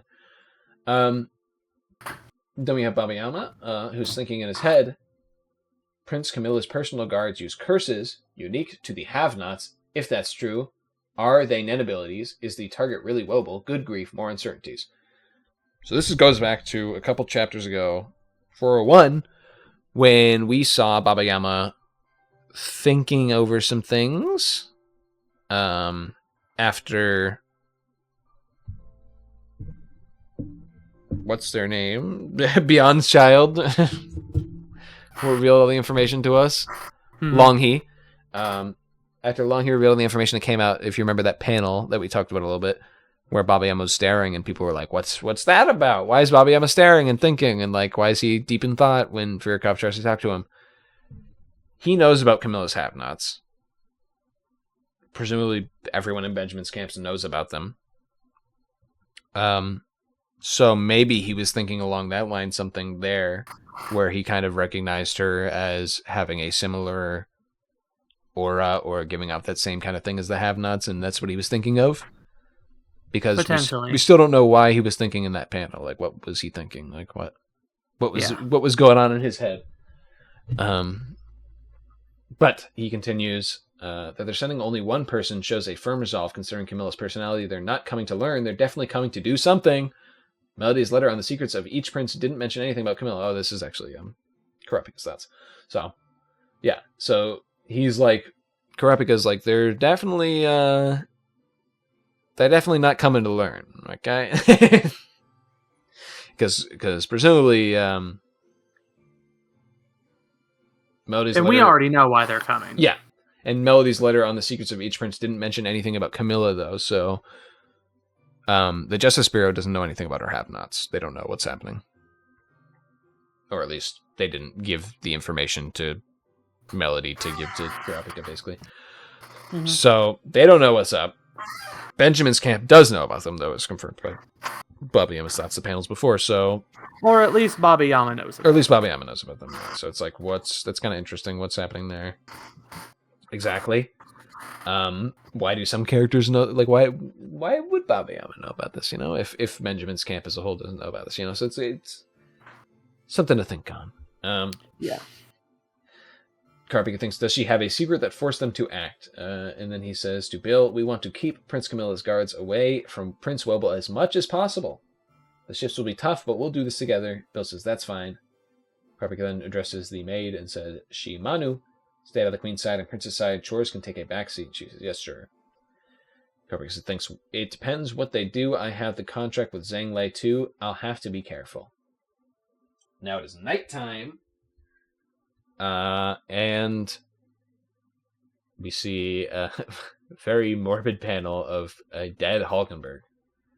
Hulkenberg has passed. And the ticking time is ticking down. 10 hours remain for Hulkenberg to make his move. So, what's going to happen there? So, the body will be transferred at noon today from Tier 3 to Tier 2 via the central stairwell, then the morgue in Tier 1. Says Benjamin. Let me see. A shipwide announcement. A send-off by his supporters and his personal guards to transport the coffin. Those were his last wishes from Balls. Yes, his own words when he senses death. How should we respond? Benjamin says, do as he wished. It'll show we honored his wishes, even if we don't say outright they were his. Everything should be done solemnly and with dignity so that his supporters' sorrow doesn't turn to anger. Inform Judge Clea that we drop all charges so that his guards can join him at once. Balskenberg says, yes, sir. So once they get here, I'll discuss funeral plans and the autopsy and monitor the process. That means I'll return at the same time as Hulkenberg's body. Benjamin says, make sure it gets handled respectfully. Well done. Says, thank you, sir. And then his head, he says, thank you, my brother. So Hulkenberg he's taking control of Balls for the next 10 hours. What will he do at this time? He has to make sure that this thing gets sent off respectfully and then comes back. He says, I'll return at the same time as Hulkenberg's body. So it's like one of those, what's going to happen? Yeah. I have some theories. Some thoughts. But to finish us off, the final panel cuts back to presumably where the next chapter will pick up on, as we are down in the lower decks. Deck 3, I think, technically. But they're moving down to deck 4. Well, as we get a news broadcast, says, I'm afraid we have some tragic news to report. This is where we cut away from them in 399, 400? Whenever we cut away from them. Yeah, 400 at the end of 400. Or something like that. Anyway, I'm afraid we have some tragic news to report. Prince Hulkenberg passed away in the early hours this morning. So this is the report that they got at the end of their time zone. We went back in time to talk about all that happened in between when we cut to them and now. And we needed to cover that so that this wasn't... like I said, he doesn't leave us on huge, massive information cliffhangers usually. So... he didn't want to leave, I guess, that kind of chapter 400 mark with Hulkenberg has died and everyone going like, what happened? What happened? Yeah. You know, like instead it's tiny, massive cliffhangers. Yeah, it's 2 chapters ago, Hulkenberg has collapsed. What happened? Oh, and then we get the solution to it within these 2 chapters. So, anyway, it continues. At noon, his funeral procession will pass through the central staircase on its way to Tier 1. Those on Tier 3 who wish to pay their respects may gather in the central staircase square. So... interesting. So we have 10 hours left for Hulkenberg to do whatever he wants to do. His body is returning at the same time as him. A nice little storytelling device is Togashi has made it so that he will return at the same time as his body. So we know exactly when this is going to happen. It's at noon, which presumably is within the 10-hour time limit. It's probably like 3 in the morning or something. At the time he died, something like that. But at noon, his funeral procession will pass through the central staircase on its way to Tier 1. Those on Tier 3 who wish to pay their respects may gather in the central staircase square. So, Hulkenberg's body is going to pass through the lower tiers. What's going to be happening there? We know that he wanted his personal guards to lead the procession or like carry his coffin or whatever. Is something like what is Hulkenberg's plan? This is weird. Presumably, Hulkenberg doesn't want to endanger all these people in the lower decks, but presumably he has some idea going on with what's happening here.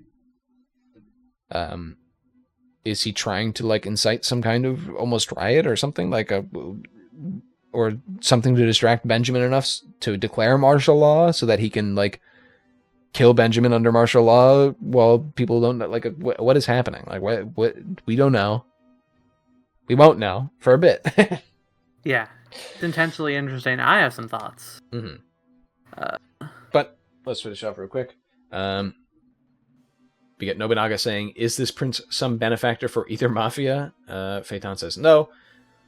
Fink says, "Then who cares? Let's get down to Tier 4."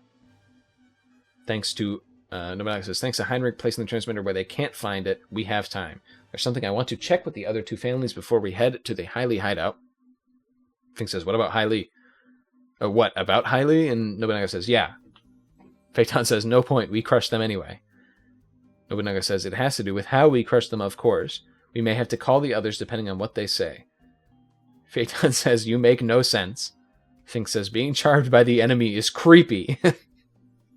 Nobunaga says, well, if it's unfounded, then whatever, but I'll beat you up if I'm right on this. I love that. I love them so much.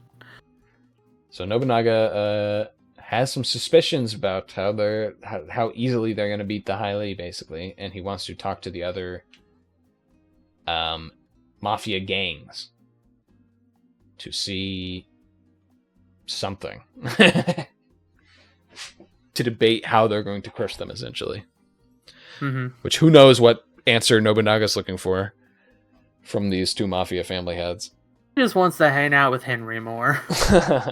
But he does bring up the thing where, like, we might need to call on others, and they already brought up getting Franklin to help them out. Yeah, we'll see. I don't know. It's definitely strange, but it seems next chapter we're going to have a meeting between the mafia heads and the troop. to see whatever the hell Nobunaga wants to talk about. So I'm not going to speculate too much on that because we're probably just going to get right into it next time. Mm-hmm. Very interesting. So, yeah. Your thoughts besides, Nobunaga, everyone's favorite thought. My thoughts on this chapter and the last chapter, Hulkenberg's power. Finally, nice to get an explanation for it.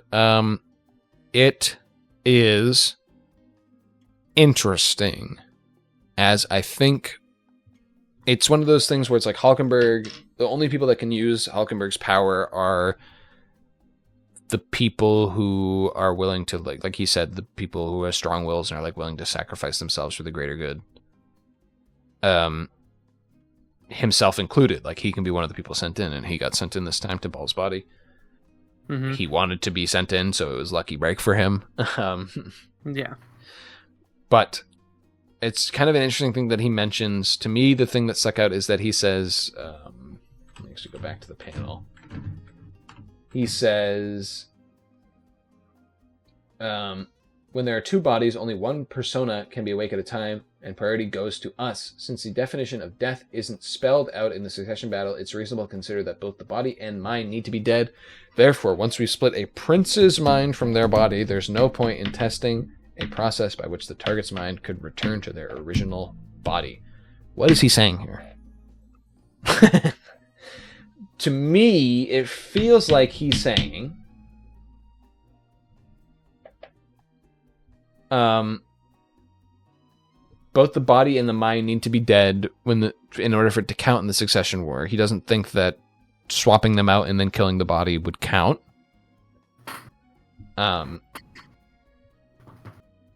So there's no point in testing, like, there's no point in going to that length with another prince is kind of what it sounds like he's saying. Like, it makes it seem like his thought process was, maybe I can use my power to smuggle the prince's brains out of their bodies, essentially, and into somebody else. But he realizes his power can't do that because, or at least he thinks his power can't do that because in his mind, the succession war needs the death of the body and the soul, essentially, or the mind. Mm-hmm.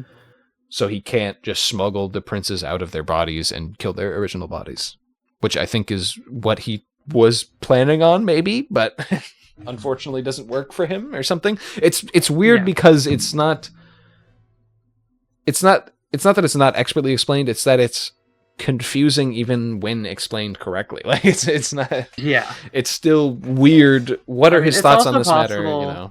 Like that his hope is that, like, once all the princes are no longer in their original bodies, that means that, Succession's war is over. They're not whole anymore. Yeah. But that was probably his, like, initial hope. Yeah, and it seems like that's what he's saying isn't possible to, in his mind at least, anymore, because, like, it feels like that can't happen. But there has to be a plan from Hulkenberg. Obviously, he doesn't want to kill the younger princes. So what is his plan? Like, body swap them out, and it's confusing about what his plan is exactly for this kind of thing. And presumably he can still use his Nen Beast and like whatever while in Ball's body, so it's not like he loses his power or anything like that. It's also worth noting that at this point, he might just be willing to kill the lower ranked princes. It's very true. Like, surely he won't like it, but like... It's very true. I don't know. His self-portrait has him standing on thousands of dead bodies, so... It is very true. But it's like, from the get-go, from what we've known of Hulkenberg, is that he didn't seem to want to do that, at least. Yeah. But he's also changed a lot as a character in that time, so... it could very well be different. That to me is the thing that stuck out, though, is that he doesn't say when my mind gets split from my body. He says when a prince's mind gets split from their body. He's specifically calling out the other princes as like, we need to, I can't have them in another body and have that as like a way out, essentially. He's specifically saying that, like, it seemed like he thought of that as a solution, but dismissed it, essentially. Yeah. Because that's a theory I have seen from people, is that like they're gonna swap the prince. He's gonna swap the princes around, and that's how he's gonna like save the different princes. Which, by the way, dismisses the fact that he's swapping them with other people. So like before we knew the specifics of his power, people are essentially saying he's gonna swap the princes with like random guards, and then the guards are just gonna be dead, and the princes are gonna inhabit their bodies. It's a little bit of a skewed view of human life. Yeah. Don't worry, I've saved the princes. We found the moral solution. So it's like, but I do think that was definitely what they're trying to get at here, is that can't be a solution to the succession war, is smuggling the princes into other people's bodies, essentially. Yeah. So I could be wrong there, but he could be saying the exact opposite, and I could be reading it completely wrong or something. Yeah. So I do still have a couple of questions about Hockenberg's ability. Mm-hmm. Number one is, how much information does Hockenberg get? Or how much information when the body swap happens? How much information does he get? Yeah, that's another one that people were talking about, especially in relation to previous chapter, where the guard that he had was in Vic's body and was doing like military hand signals to communicate with balls. People were like, did the person who transferred in already know military hand symbols, or did he just like learn them from possessing Vic, essentially? Like what kind of information gain do you get from swapping into somebody else's body? Yeah. Like, do you just get the sum totality of their knowledge, or do you get some knowledge depending on how relevant it is? Can you just try to think through the knowledge? Like, how exactly does that work? And like it seems Hulkenberg got some of that knowledge because he immediately knew about the poison that Balsamico had on him and was like, okay, I'm going to use this to kill myself, Yeah. Like, it seems that he gained some knowledge at least. Yeah. Or alternatively,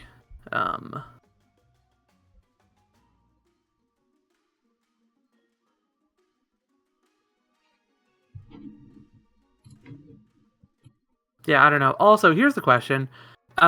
With Vict, mm-hmm. Did Hulkenberg kill one of his own guards?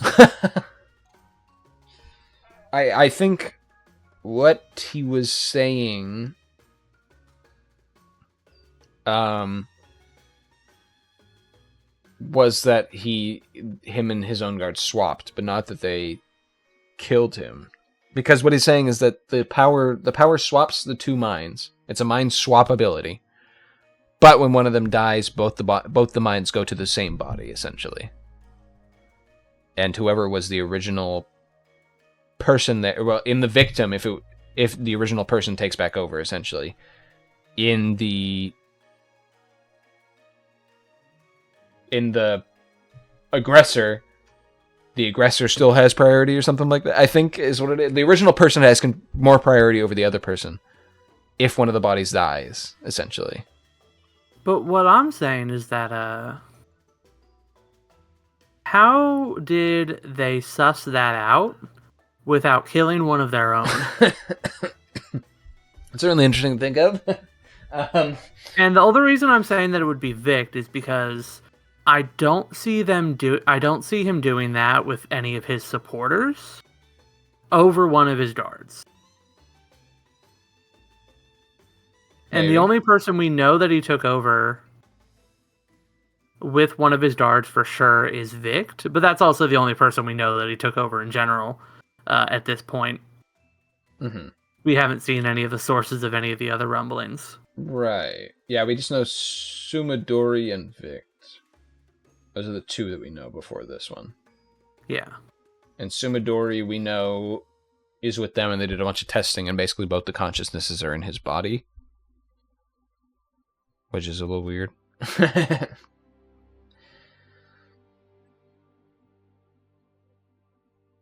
And then my second question is,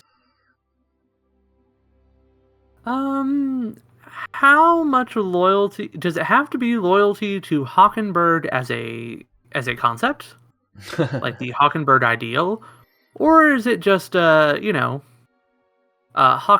in whatever form he happens to take? I think it's loyalty to Hulkenberg as the successor to the throne, essentially. So I have two crackpot theories, depending on how the answer to that goes. Number one, how strong would Hawkenberg be if he activates it while he's surrounded by a whole bunch of supporters mourning his dead body? And that's one of the things where it's like, he's taking his dead body through tier 3, where a bunch of people are supposed to be mourning him. What's gonna happen there? Like, yeah. Idea number 2 is that if it isn't specifically loyalty to like Hawkenberg as a concept, but rather loyalty to whatever body Hawkenberg happens to be in. Could he use the combined loyalty towards Benjamin and Balsamilico, like that, like loyalty to each other that Benjamin's guards seem to have? Could he use that to power a shot at Benjamin? I think there's definitely people theorizing that he's going to try to take over Benjamin, but it's like at the same time, we don't know what Hulkenberg's plan is at this point. Yeah. We don't know if his taking plan over is... Benjamin. Yeah. We don't know if his plan is like to take over Benjamin as himself, put someone else in Benjamin's body, not go to any other bodies and become king as balls, basically. Like, people are going to be like, why is this random guy our king? And he's like, oh, it's actually me, Hulkenberg. And they're like, yeah, sure, buddy. Like... We don't know what his plan is at the moment.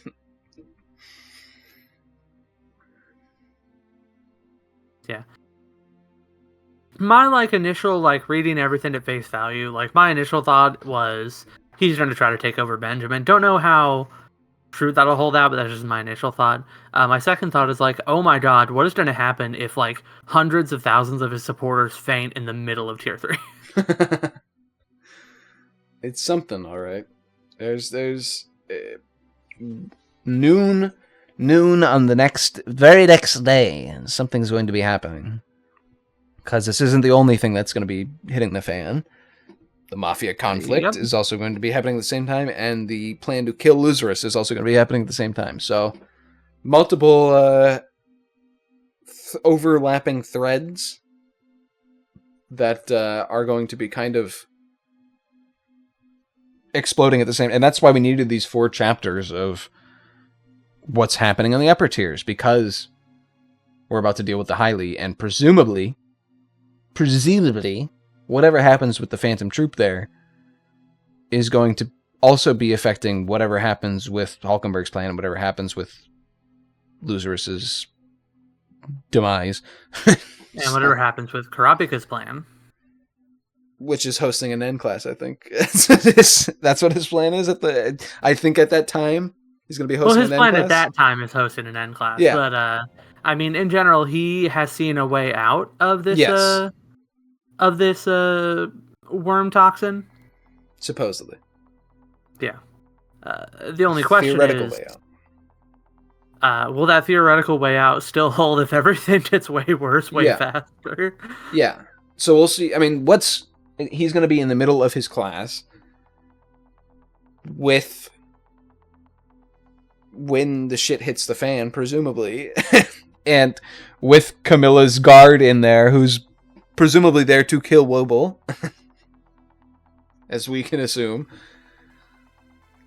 No, she's going to kill herself. Right. Which will kill Wobble. Yes, right, yes. Too bad there's no Nen Exorcist on board. Looks at Camilla's fucking chambers, the only Nen Exorcist that's been confirmed on board. Yep. All I'm saying is Abergane making a comeback. It'd be funny if we do see him or something like that. Imagine he's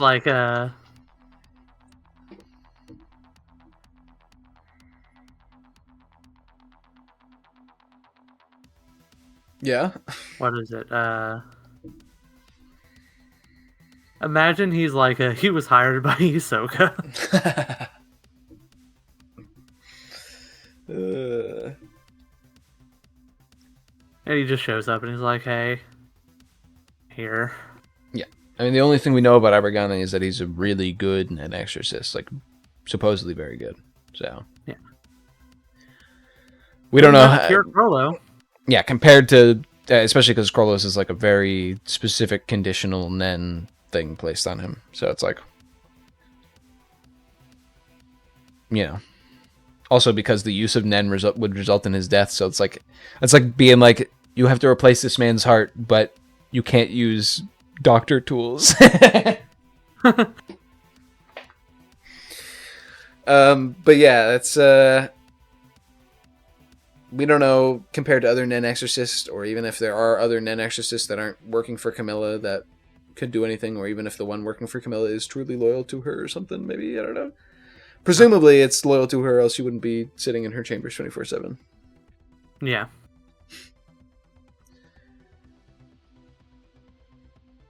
Oh, it does. Oh, you know, I just thought about it. It really makes sense for Camilla to be the one who has a nen exorcist on hand. 100%. Because Camilla is completely protected against anything that kills her directly, but if it kills her indirectly. Yeah. It's smart on her move. And also, like, it could be like a bargaining chip for her almost. Like, if there's a way to end the succession contest without killing some of the princes, you know, and one of them gets sick from one of her have-nots, she could be like, well, I could cure them, but you have to, like, cede the throne, essentially. Like, it could be a bargaining chip. And to be fair, it's not like the have-nots were for the succession contest specifically, right? Yeah. Like, she's been ready to kill them all at a moment's notice since the day each of them were born. Yeah, that's the way it seems, at least.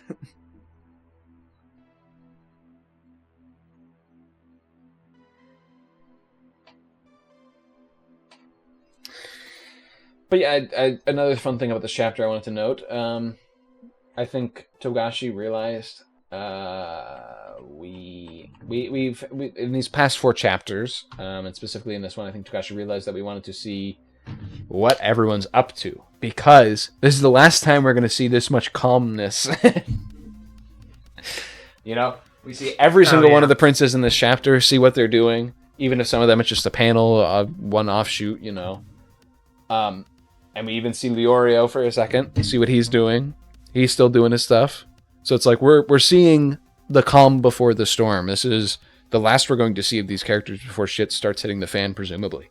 So it's nice that Togashi gives us that little, here's your characters moments, you know, a nice sweet moment where they're playing with Mariam, and you know, Kacho and Fugetsu are having their little moment where Kacho's Nenbi seems to be pondering something or disappearing. So Tyson seems to be having fun, that kind of thing. It's like their last moment, the last chapter that we're going to be seeing all of these characters alive and not in a state of mortal danger, presumably. Yeah.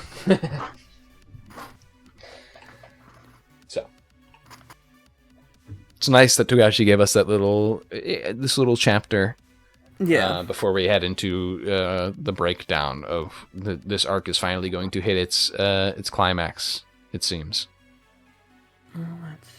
It's been building. Is there anything else I had to say about these chapters? Oh yeah, and I'm so ready for it to hit the fan. First thing, I do want to note that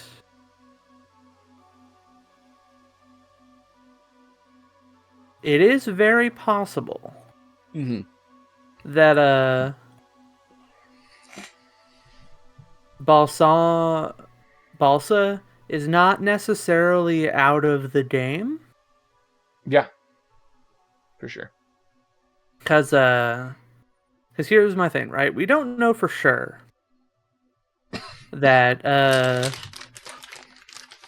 whoever took over Vic's body, that dart is still in play. Because like I said, that we do know that Hawkenberg had to have experimented with how this all works, so it's very possible that Dard is dead. And if some of other Benjamin's Dards are anything to go by, Vict could very well have been there,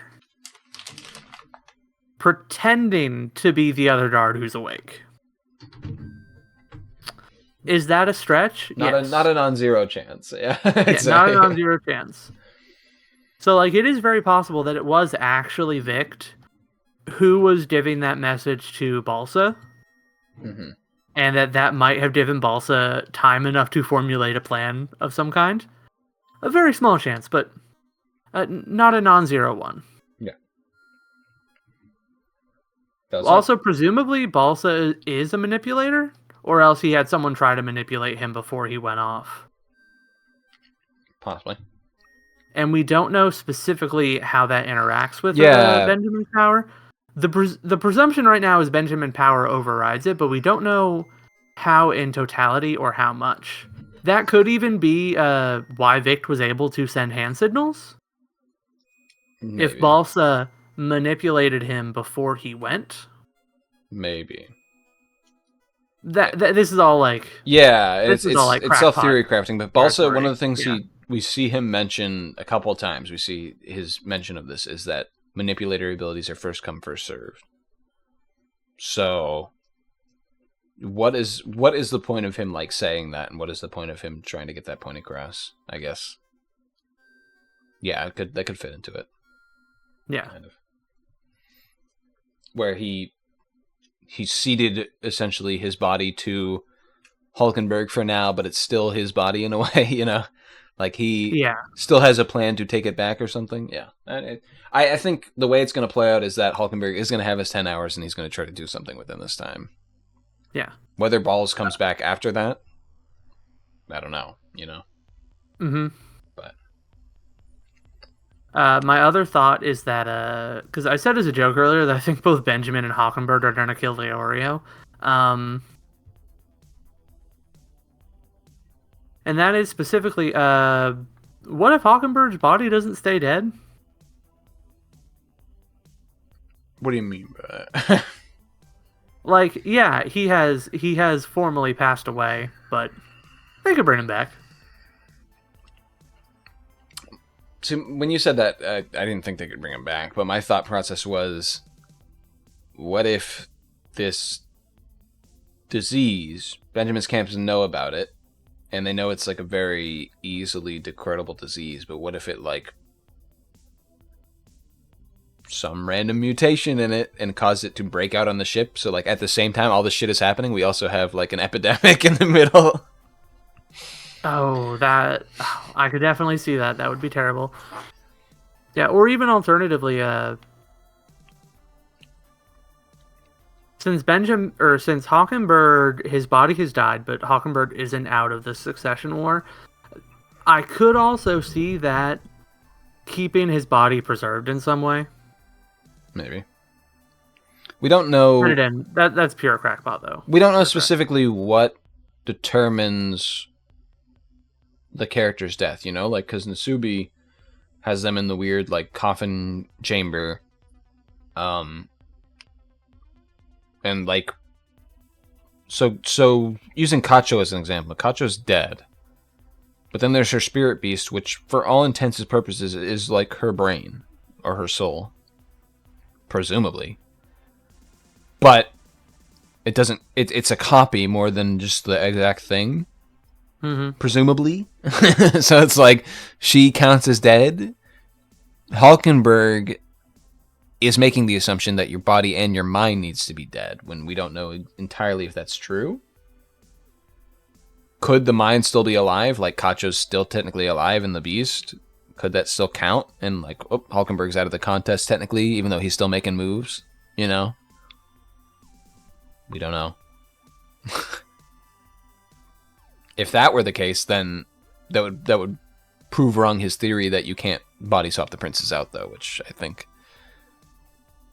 it's one of those things where it's a Nen specific that you don't know about, but the character can determine it from their feelings enough, where it's like, I know this is not going to be true, essentially. Yeah. Where it's like, I know that it's not going to count unless my mind is dead as well.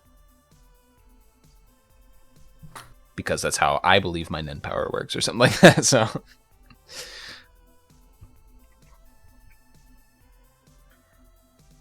where do we even start with this conversation? This cul-de-sac. Oh, that was when I was talking about balsa and Yeah. No, it's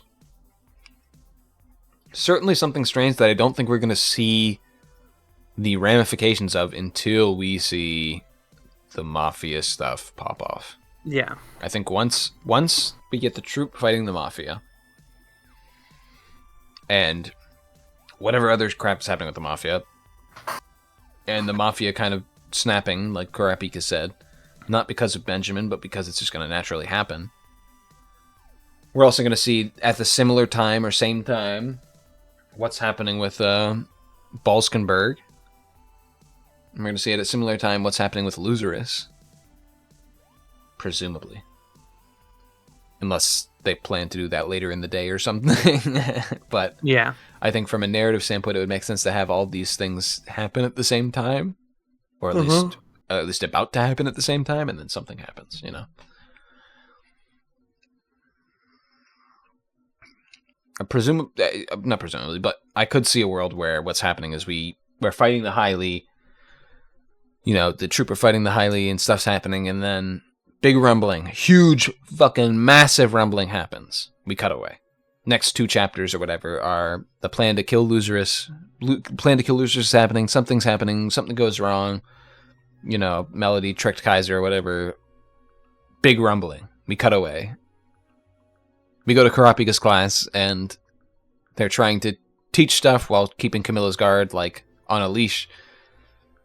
And, you know, they're just kind of going through the motions, and big rumbling. And then we cut into what the fuck is happening with Hoggenberg, you know what I mean? Like, I could see, like, we're following all these plot lines, and then the huge rumbling happens. That's going to happen at, like, the third deck, presumably. Yeah.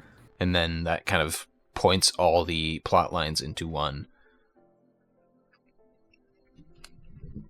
We'll see. Definitely not. I'm so excited. Yeah, definitely not how I expected these chorus of chapters to go. And the fun thing is, you know what's goofy? And we haven't even talked about it yet? What? Hisoka's up in tier 1. Where the fuck is he? What is he doing? He is in tier 1, brother. Like, I thought Hisoka was going to be the key to, like, tying together Kurapika with, like, the mafia stuff. And, like, that was how we're going to get tied in. But now I don't think that's going to happen. So what the fuck is Hisoka doing? Where is he? Like, I wouldn't even be surprised if they show the next Nen class and Hisoka just, like, walks in and he's like, hey, how's it going? Like, I don't even know what's happening with him. That would be funny. Especially because he's one of the core parts of this whole arc right now, is him versus the troop. It's one of, like, the main things that we're trying to find the solution to, or read the solution to, essentially. Where is he? It's baffling. We were wondering where he was for so long while reading the arc. They finally revealed him. And then immediately they gave him a thing that now makes us wonder where he is. They didn't They didn't answer the question. They just, like, said, "Oh, here he is. Oh, by the way, where is he?" Like, they didn't. Yeah, he might be in tier 1, but they didn't actually answer the question. They just gave us, like, a little look. They're like, hee dangling the car keys in front of us. Yeah. Here you go, Hisoka. You can go to tier 1. He's like, okay. Like, what is he doing right now? Here's what's going to happen with Hisoka, okay? He is literally going to walk directly into Sari's room. They're going to become best friends and kiss, and then Hisoka's going to teach him Nen.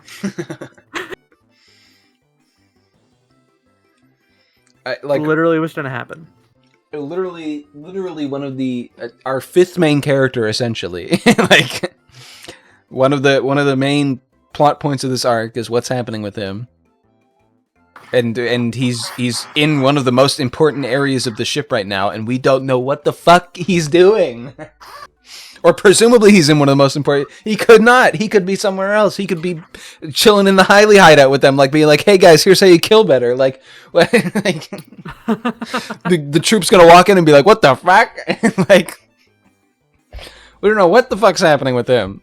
And that's what's so interesting about this arc is 4 fucking plot points are about to hit the fan, come together, and the fact that these 4 plot lines are about to come together at the same time has distracted us from the fact that one of our other main plot lines has just been pushed off to the side and not like ignored or like discredited or anything. It's just like, yeah, we don't know what's going to happen with that. It might come up later. We don't know. It might not. It might not.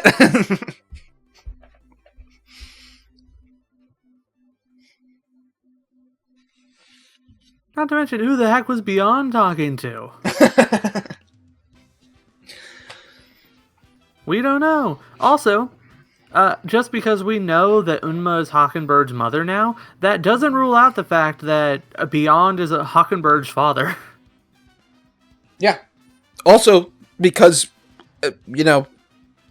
Sari looks a lot like Netero, or at least has some similar looking things to Netero. Doesn't necessarily mean he is, but also doesn't necessarily mean he is the only prince that is Beyond's child as well at the same time. Because after all, there are 2 princes that have a connection that doesn't seem to make a lot of sense.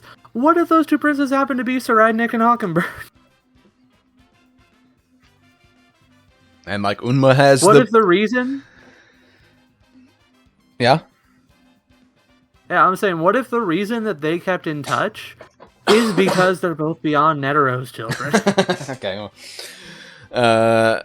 But like, why does Unma have a fucking baby carriage in her room for some reason?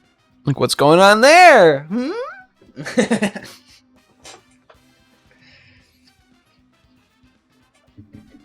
Yeah, that's a whole nother. It's a whole nother. The person who started this whole thing. Literally, the chapter after the chairman arc is, oh, by the way, Netero has a son, and he's demanding to go to the Dark Continent. The person who started this whole fucking thing. What's he doing? He's just sitting there, he's chilling. Prior to these 4 chapters, who gives a fuck? Like, Beyond's doing what he does. He's waiting for his time to go to the actual Dark Continent, and they're gonna let him go to the Dark Continent. We're gonna have some fun and conflict there. Now, uh-oh! Turns out he is intimately tied to this conflict. Uh-oh! And he's meeting with people, like, what's happening there? Here's my theory. Beyond, he said, can I meet with someone? The person? Hisoka. Him and Hisoka I love that. plan. Especially because, like,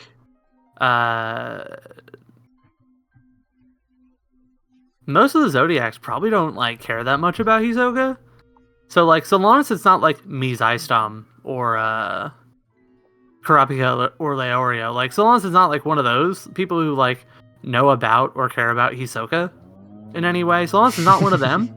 If he walks into the room, like, what's Tiger Boy gonna say? He's like, oh, this guy, who cares?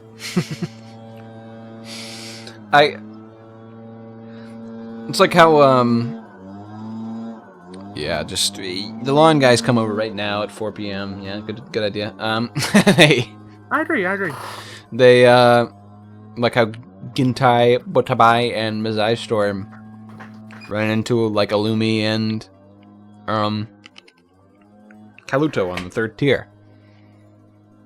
And they were just like, oh, it's the Zoldix. How, you guys want to, like, move up to another, like, you guys can move up to the higher tiers, and they're like, no, we're fine. Like, they're just having a conversation. It's like, they weren't like,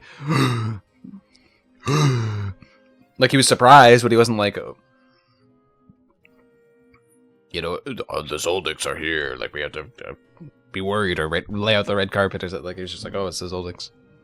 Like, yeah. you want to go up to a higher tier? Also, I think both of those Zoldix are hunters, right?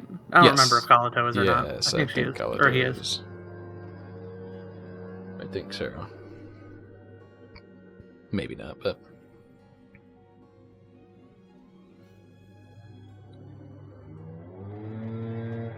So it's like, just yeah, layers on layers on layers. It's like, what the fuck's happening here, you know? I'm sure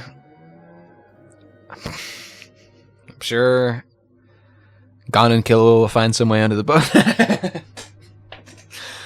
I keep reading people being like, how are they gonna put Gon and Killua into this in the Dark Con? It's like, brother, who's gonna tell him? Your boys, they're not coming back. Right, I think the theory that I liked the most from someone was, we're gonna see the troop go away.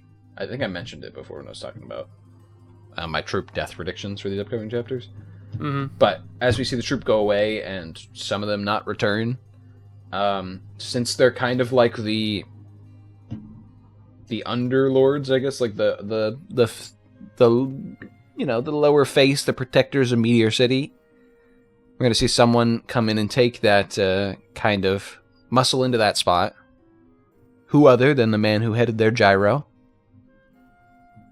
And then we're going to see, you know, the crisis of Meteor City or whatever's going to happen there, and that's going to lead into, you know, Gon with that arc.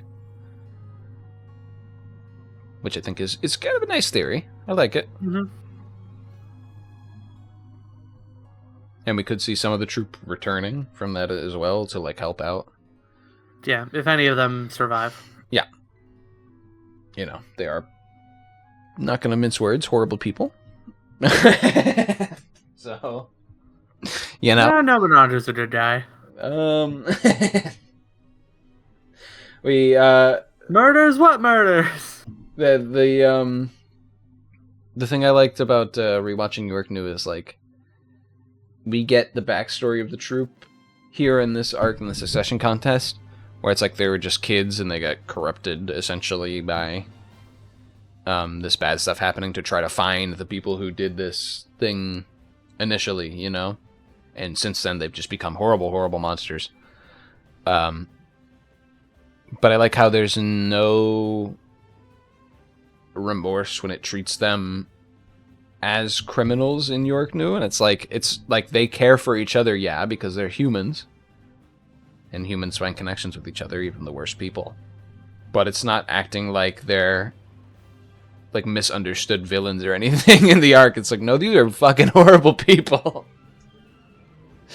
It's like, these are not great people, and it's like they might have a tragic backstory where their friend got killed by horrible people, and among other things, and the whole point of them starting this was to find those people, but the explanation is not the excuse for this.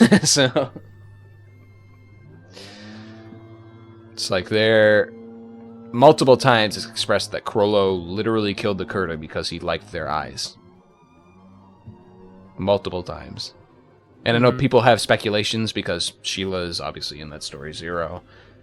She was friends with the troop when she was a kid, and so people are speculating, like, what happened there? Did something happen, you know? But I think no matter what the explanation for the Kurta massacre is, at the end of the day, the troop are horrible people. Like, they still did that massacre, and at the end of the day, they still sold all of those eyes for an exorbitant price, you know? It's not like they just rolled up and were like, even if they had just rolled up and killed them, and that was that, would have still been a horrible thing, but instead they tortured them and did horrible things, and just so they could get the eyes, the crimson color, so they could sell them. Mm-hmm. The words are not minced in York New. It's like, no, they did this because they're horrible people, you know? Yeah. Like, so that's something that I like, and a lot of people I think are misunderstanding about the characters online. Just because they have a tragic backstory doesn't mean that they're good people. Mm-hmm. Doesn't mean that their actions can be excused. Like I said, it's an explanation for why the way they are. It's not an excuse. Yeah. So, and people don't seem to understand that a bit. So. Yeah. We love the troop people. They're great villains. They're wonderful villains. They're not good people. Yeah. They're lovely characters to read on the page. I will admit that I am very guilty of when Nobunaga puts his hair down, I get so horny that immediately I forget he's a bad person. But as soon as it goes back up, I remember. Oh, that's right. The murders. Listen, if I have to talk about how many people were thirst trapped by Hisoka with his hair down in that one panel in this arc so far, holy. I mean, it's a good panel. He's kind of mogging the camera, you know, he's mogging the reader. So it is what it is. It's one of those things where it's like someone who has the capability to write real human characters. And we talked about this before when we talked about Chimera Ant. Togashi has the capability to write very human, very lifelike characters in the best and worst ways. It's like not an excuse for the horrible things that people do just because they have a couple of good factors about their character, you know? Mm-hmm. And people misconstrue that because it's just a funny story that they read, that they've been reading since they've been watching since they're a kid. They're like, oh, it's just, you know, a funny story that I read. It's a gift that I don't think many people realize it, but I don't think many people give it the maturity that it deserves. I don't know if maturity is the word I'm looking for, but you get the point I'm trying to say. I know what you mean. I'm rambling a bit, but the point I'm trying to say is that Togashi is very good at writing characters that come alive because they aren't even fully dictated by him, I guess. It's like... Yeah. I mean, the way he explains it. With his balance, like the fact that originally Maki was going to die there, but he's just like, no, I don't think she does. Yeah. Right after the Hisoka Crollo fight. I when I was watching back Heaven's Arena and they had that kind of interaction between them and that kind of build upon their relationship, I was like, it makes sense why Hisoka would keep her alive because, spoiler alert, so Hisoka's a fucking creep. He's a weirdo. He gets horny from fights. He's a little bit of a pedo. He's a creep. But there's only one character he flirts with in the sense that he's not fighting with them, and that's Machi. Yeah. There's only one non-child character. Like he doesn't flirt with Gon. Like he. Yeah, I know. It's a little different, but with Machi, he's like full on like want to go like out to eat dinner. Like he's not like I want to fight you. He's like I want to take you out. Like I was like, damn, that makes a lot of sense why he kept her alive because in a way, unlike all the other characters in the series, he likes her in a different way. Like yeah. I think it's also worth noting that Hisoka and Machi have a lot in common. Pink hair, yeah. Transmuters?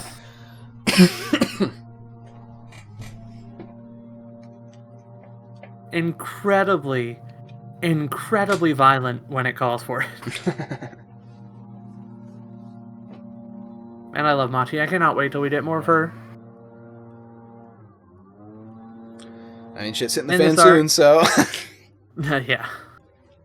I surmise... We have, I think he just said on the tweeters the other day, he finished the character inking for 23. So, all that's left for that, for 423, is the background and, like, polish stuff. So, we already have 22 done. 23 is being finished. And up to 30, already the story is done for, like, the paneling and stuff is done for it. He just needs to work on the other stuff. So, I surmise that by the end of these 430, we're gonna, be on the downswing of the arc, I should say. Yeah. And I feel like he's picking up the pace because he doesn't want to make us wait long. You know what I mean? Like, there's a difference between us waiting long in the setup phase, where it's like we can reread it and we can, go through this stuff again and again. And then waiting long in the payoff phase. Yeah, because we're like, what's gonna happen? You know, like we're come on, give us the next, shot of adrenaline. It's like we've talked about this numerous times today, where he gives us the little sprinkling 2 chapters before, like, ooh, this thing with Hulkenberg happened. What happened? Oh, who knows? And then these next 2 chapters are what happened. He gives us the little sprinkling on the chapter before, the 2 chapters before, or something like that. He doesn't make us wait for that kind of payoff of the cliffhanger thing. And like with every time he's had 10 chapters, the cliffhanger hasn't been monumental. You know what I mean? I'm trying to word it weirdly, because at the end of 400, we had, you've entered an alliance with Tubeppa. Okay, yes, I've entered an alliance with Tubeppa. I'm agreeing. Imagine if instead, at the end of 400, it was Longhi saying, I am Beyond's child. And then we had to wait 2 years for it. Oh, yeah. Instead, it was, you've entered into alliance with Tubeppa. Okay, I've entered into alliance. And everyone was like, ooh, I wonder what's going to happen with this alliance. It was like one of those things where it's like, okay, this is kind of interesting way for this to go. Instead, if she had said, I am Beyond's child, people would be like, what the fuck? And people would be sitting here for 2 years going, what does she mean? Like, what are we... Like, is Beyond more involved than we thought? Like, instead, it leaves us on a cliffhanger, but not one that's going to... that we want the answer to right now, essentially. Yeah. Like one that we can wait, we can ponder for a little bit, and then once it comes back, he drops the nuke on us. So, yeah. Like, if you leave it on a cliffhanger like that intense for 2 years, like, people are going to exhaust themselves. Yeah. And people already did exhaust themselves towards the end of the wait, so, with just the way that was left off. So it's like he doesn't, when he gives us hints of something in the future,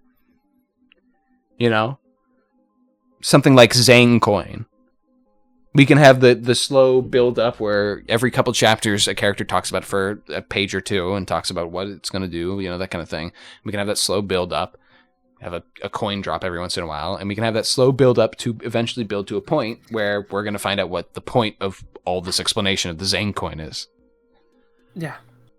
And there are so many different, like, little breadcrumb trails that are set up like that. And there's so many different things in the story. It's just like, all these little build-up moments. But when it's something like Hulkenberg has passed out right after we had a panel where Balsamico said, I'm going to go kill Hulkenberg, he's not going to make us wait 2 years for the resolution to that. He's going to show us. He's going to say, okay, here's the resolution. So that's a big reason why I think he's kind of picking up the pace here, is because he doesn't want to leave us sitting in the middle of the ship is fucking exploding. That's a good point. That's the reason why I think a big reason why I think the pace is picked up. Another one is he's gotten better, healthier, which is a big plus. We're happy. Oh yeah. I think we stay winning. I think he's gotten healthier there. And another one I think is also the death of so many prodigious manga authors recently. Oh yeah. That he's like, okay, maybe I should work on this a little more diligently.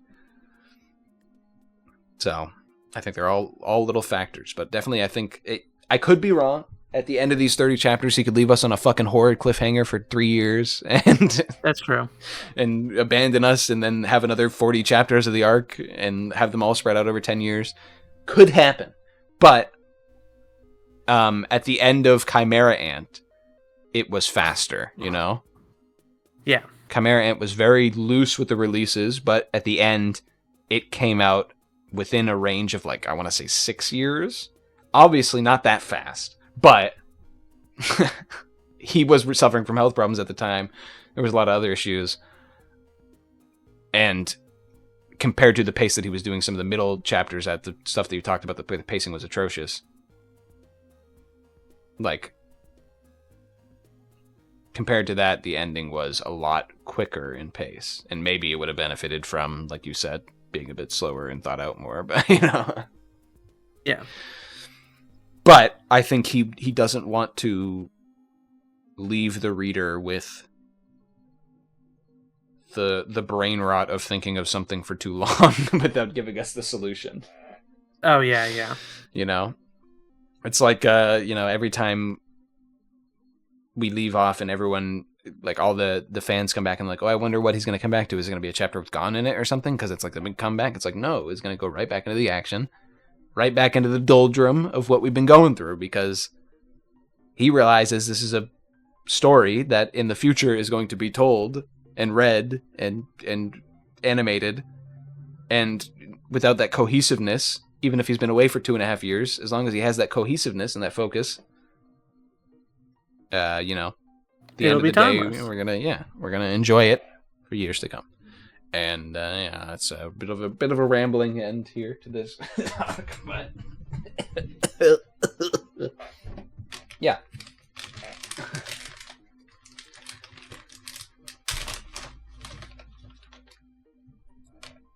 Hunter x Hunter, good.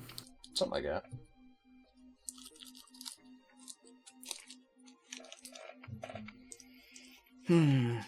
And what do you mean you haven't read Greed Island? I mean, you haven't read the best version of my favorite arc of Hunter x Hunter? Supposedly, it like I said, gives more weight to the bombers and stuff like that. And it's a little more than they were in the anime. So, I mean, I think it's better paced in the fact that like, the well done it's really hard for a adaptation to be like a well done original kind of way. So I do think the manga's better in that respect, but I wouldn't go in expecting like a revolutionarily changed experience. Yeah, and it's also one of those things where it's like, when something gets adapted, it has to have certain changes, or else it just doesn't work, Yeah. Like, it's like, at the end of the day, I'm not mad at adaptations for existing. Like Lord of the Rings, the movies had to have some changes to like some characters, like Aragorn had to be a different character. He couldn't just be what he was in the books, which was stock standard white bread good guy, because it wouldn't have been interesting on the screen, So it's like, they have to do some different things. And it was a tragedy that they killed my man Tom Bombadil. I thought you were going to say it's a tragedy that they did it. I was like, I don't know, man. Aragorn from the movies spawned a whole class of like LARPers. The new Ranger is born. Yeah, but Tom Bombadil did get murdered. Yeah, apparently he was in the Rings of Power recently. Not that I care about. Yeah, Rings of Power is apparently like the worst show of all time. Like, it's apparently extremely atrocious. Oh, really? Oh, like real bad. Like, my brother said it was just okay, but he doesn't always have the best taste. So elves who apparently pair up for life, cheating on their spouses. Elves, the very the race of people that is very like strict in their ways, It's a little strange. Orcs, the orc family discourse. I'm sure you heard about that. No, I didn't. There's apparently an episode where they had like some orcs, like in a little family unit, like so. In the Lord of the Rings, the orcs are the baddies. They're the bad guys. But they aren't strictly bad in terms of like they're always evil, but they don't live in the same way as other races would, in like a family unit, that kind of thing. In the original Lord of the Rings, they live as like mud beings that come out of the ground and in a society of people that don't really appreciate you unless you're, strong or scheming and that kind of thing. And it's like, even in times where they weren't being abused by Sauron or Saruman to be their pawns, they still wouldn't have been in the kind of traditional familial unit that humans or dwarves or elves would have been in Lord of the Rings. In Rings of Power, they just have like orc families cowering in fear from other people or something like that. Like, I haven't seen it myself. I've just seen images of it and stuff, and it just Huh. that's not something that would happen in Tolkien's lore. And to be fair, Tolkien had expressed that he wished he had explored the orcs a little bit more as not just the evil ones. Yeah, not just the baddies. Yeah, but even then, I think it's really detrimental to make every single... One of the big things that I love in fiction is making aliens and alien races and alien peoples and having them be different in some way, and like from their looks to their actions to how they act as a group. And that was one of the things that was interesting about orcs in Tolkien's fiction, is they're not the standard way that we'd expect people to live as like humans and hobbits and dwarves and elves. They all have their different ways of living too, but at least they all have the same kind of like familial concept where they all, you know, husband, wife, pass down their genes, or, you know, husband, whatever. But like where they have that familial kind of thing, the orcs, they didn't work the same way, at least not in Tolkien's vision and how Tolkien used them. So it's like them in the Rings of Power being like family units, and you know, it's just strange. Rings of Power it's very much a tick the typical fantasy boxes. You know,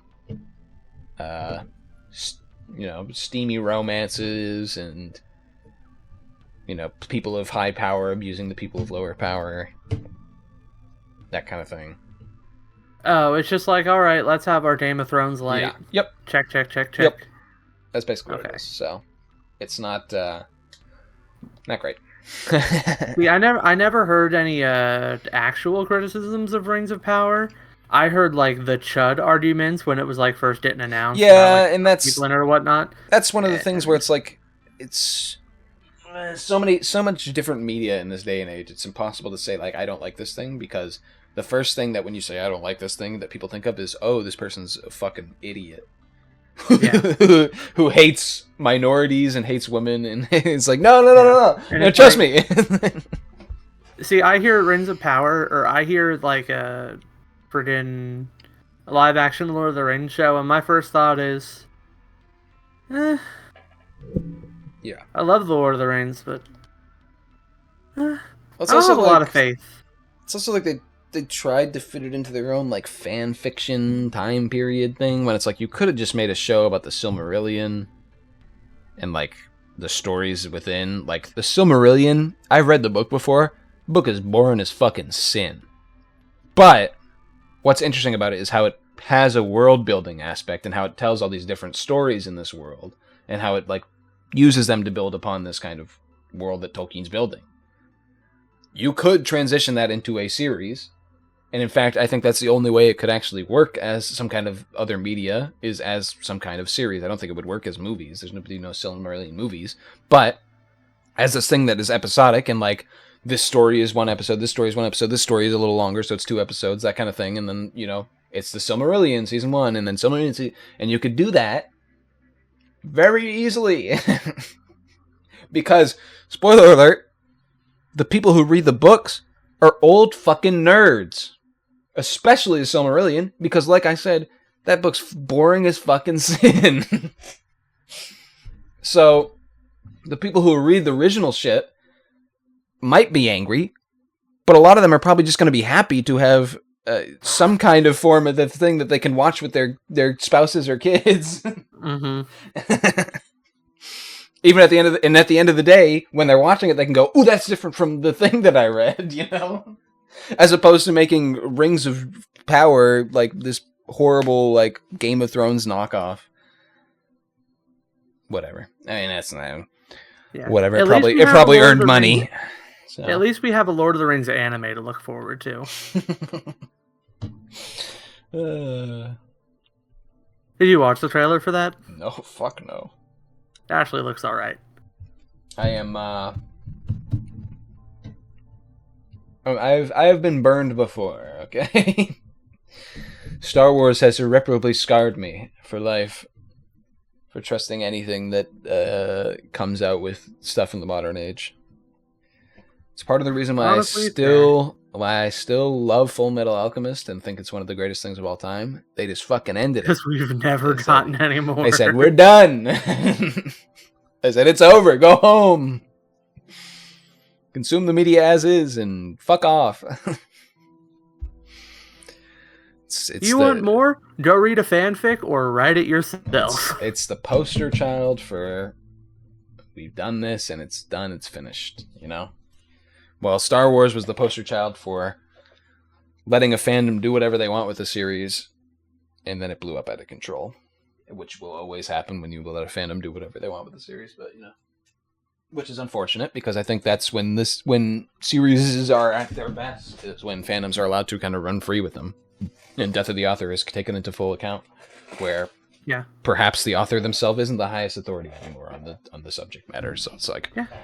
And if it blows up, who cares? The fans are just going to make more stuff. Yeah. So it's one of those things where it's like, I think there's a very tiny point when in a fandom where you can really enjoy the media and really enjoy the stuff that other people are making of, fans and other creatives.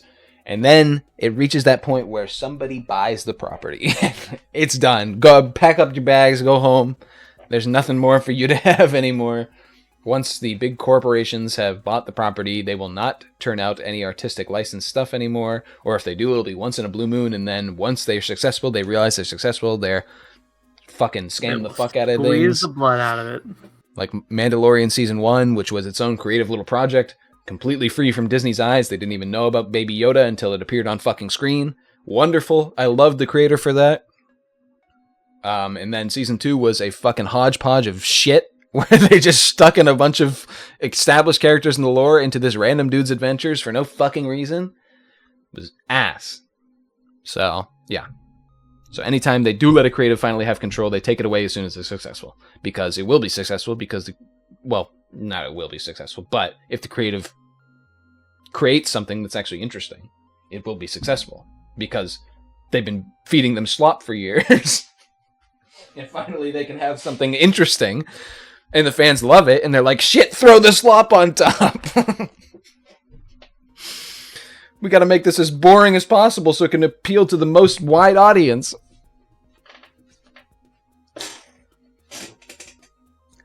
So yeah. Get the slop on that already.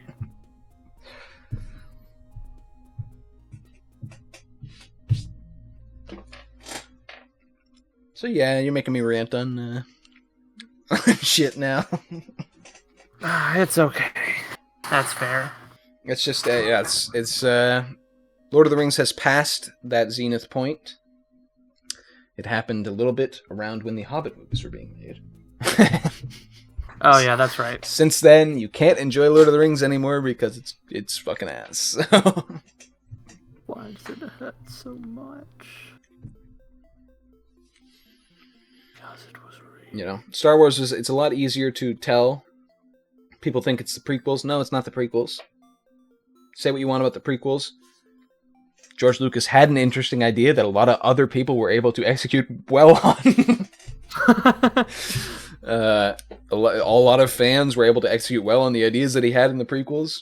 He might not have been able to, but a lot of fans were. And that's what makes Death of the Author kind of great. But it's a lot easier to tell when Star Wars failed because it was right when Disney bought it for a couple $2 billion. Very easy. If you want an exact point, it's when Disney separated the new canon from the old canon and called it like Legends or whatever. That's the exact point when it died. Oh, yeah. Yeah, so it happens with every series that gains massive popularity. Waiting 20 years for the Undertale augmented realities, all that shit, to be the worst shit you've ever seen. Right now you can enjoy Deltarune, Undertale, and whatever else they come up with. All the fan games that are really nice, and all the fans just doing unique stuff with Undertale. Just wait a lot of unique stuff. Just wait a couple years. Just wait for it. Trust me, it'll get shit. It always happens. It Always happens with big series that continue. Look at Five Nights at Freddy's.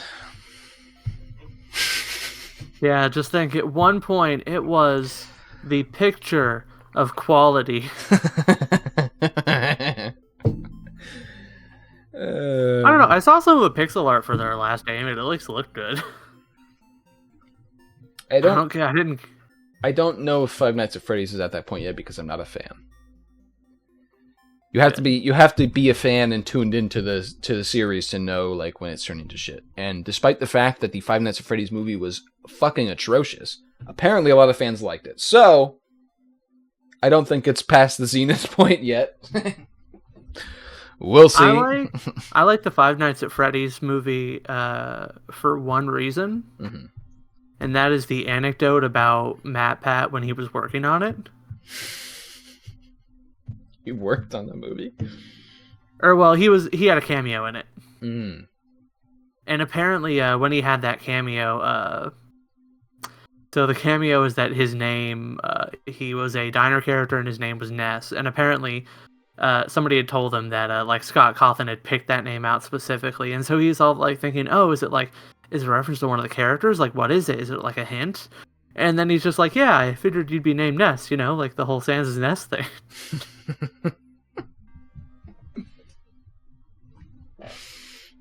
I mean, the only thing that I know from those movies is that the animatronics were like the Jim Henson Corporation. I'm pretty sure. Like the Jim Henson Corporation was the ones who made them and like piloted them, which they're the go-tos when you do puppets, So it's like, presumably, if they did use that, I don't know if that's true or not. I think that's what I saw, but presumably, if you're using the Jim Henson Company, that means you actually care. Because I'm assuming they ain't cheap.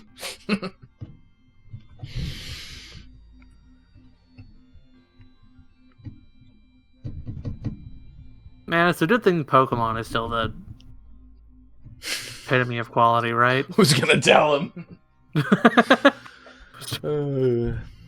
Oh, so that team you built, was that in-game or just on Showdown? It's not Showdown. It's an atrocious team. Want to do a best of 3? Sure, whatever. But yeah, you want to know when SpongeBob died? Same time as Steve Hillenburg.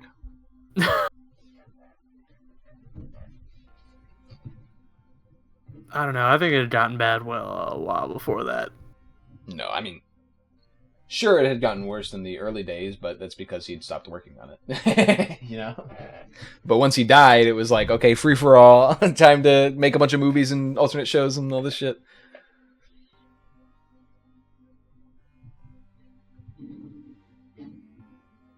All right, let me get my screen region set up.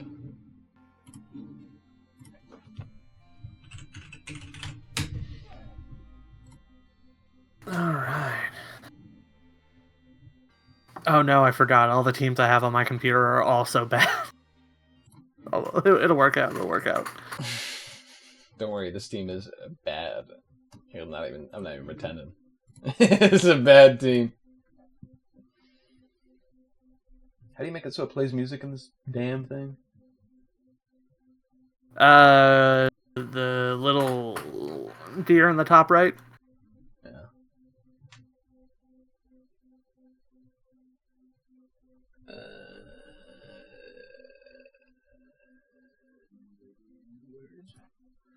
Where is it? Where is me?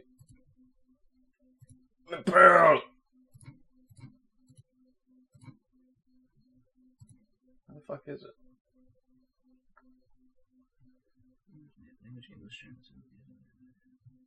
Oh, I don't,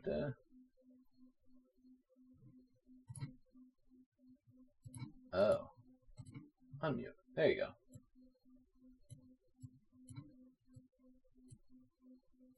Okay.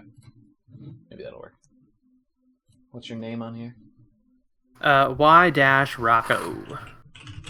R-O-C-K-O.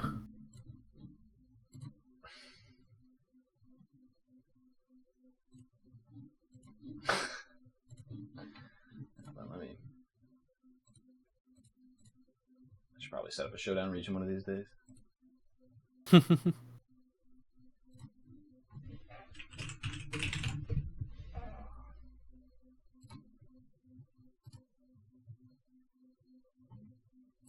Nope, that's not what I wanted at all. Remove. Yes.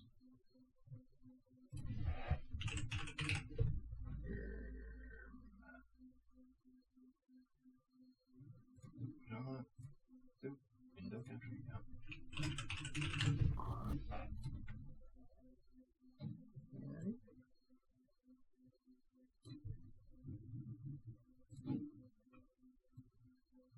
Nope. Pressing the wrong button.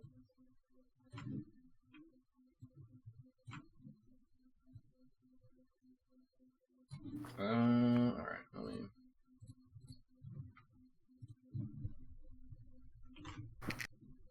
There we go. Alright, what team do I use here? I use the absolute worst one? Or the funniest one?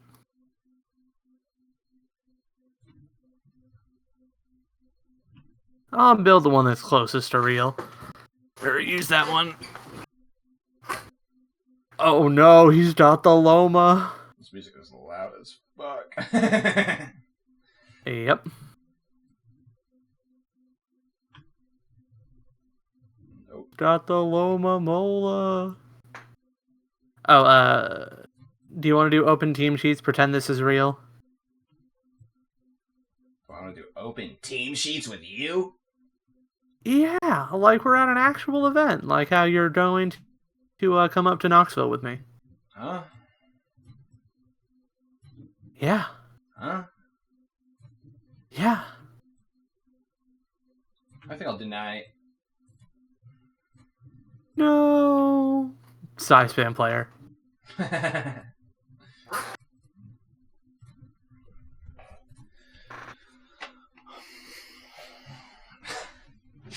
AV baby.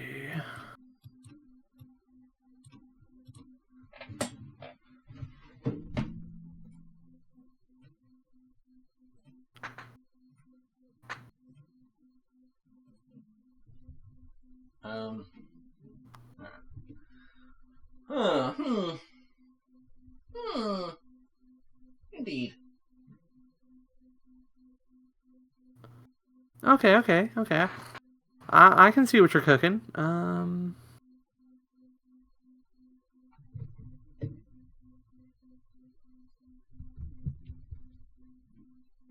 The Fire and Rain team? Yeah. I can definitely see what you're going for.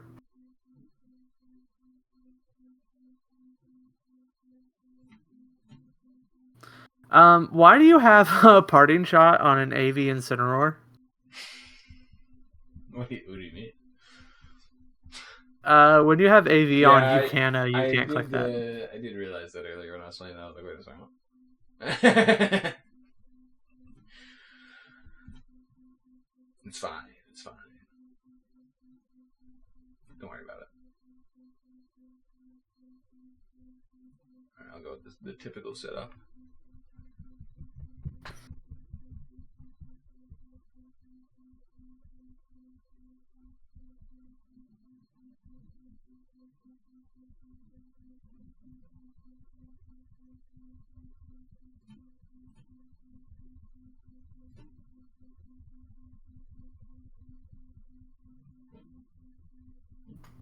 Is that good enough? No, it's not. Okay. Skirt.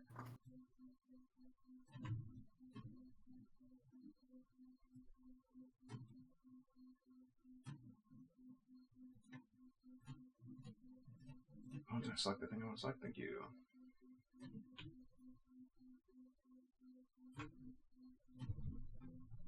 Should be good. Alright, man.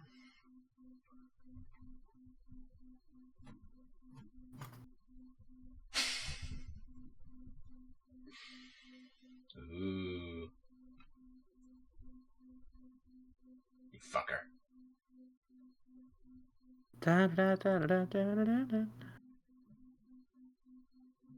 right.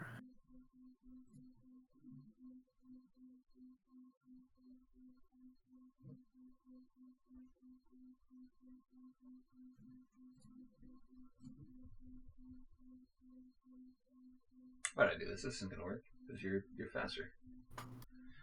Cancel that. Scratch that one.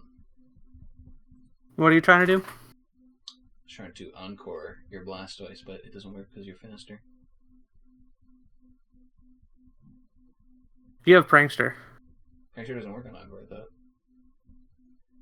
Yeah, it does. Oh.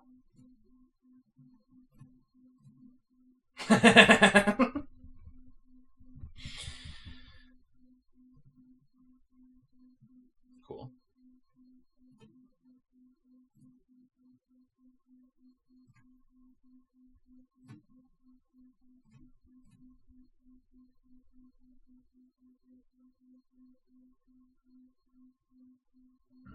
Fair.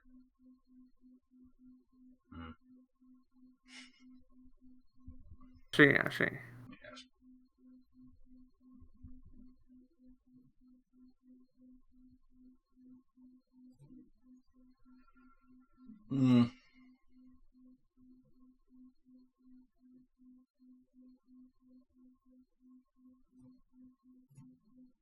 That cat that I hate.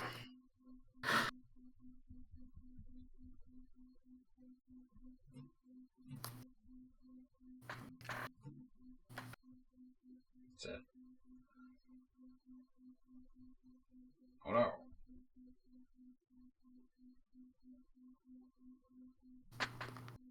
Until the fight is won.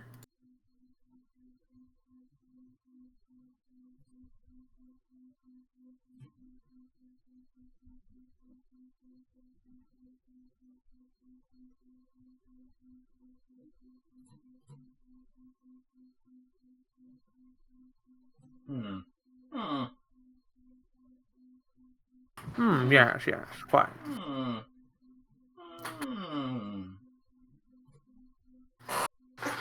All right, chat. So what do we think Paggigalo here is gonna do, right? I'm predicting that he clicks Fake Out into my Arcanine here. Doesn't matter, he's not out of the first turn. What is it that our old friend that we haven't seen in years said? Always do the unexpected. So true. Pour one out for Kyle Icy.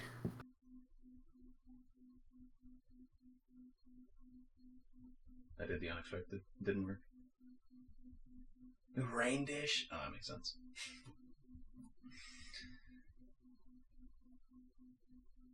If I'm at low enough health for Torrent to matter, Water Spout's not going to be doing anything anyway, so I might as well be Rain Dish.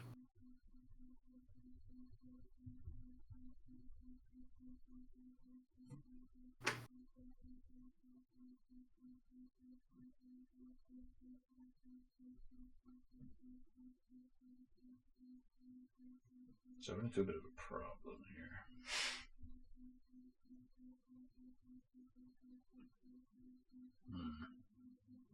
The problem is Barraskewda does jack and shit against your team.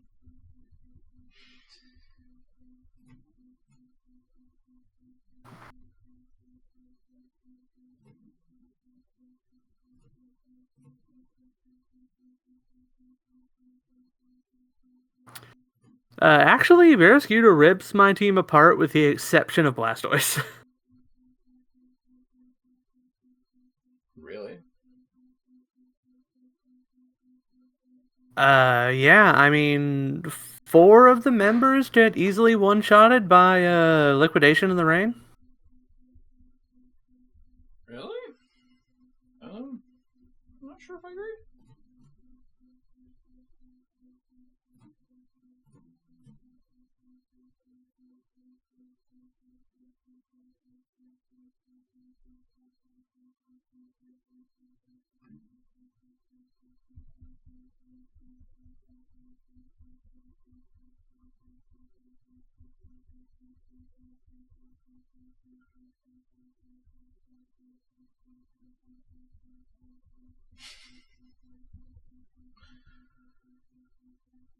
Yeah, see, you won that game.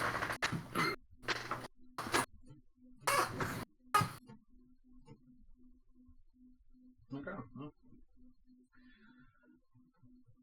Dude, look what the Bearscoot is terrifying. Love that. Yeah, I misplayed that game because I should have water spouted that last turn instead of body pressing, and I should have Terra Normal my Arcanine to get more damage off with E-Speed.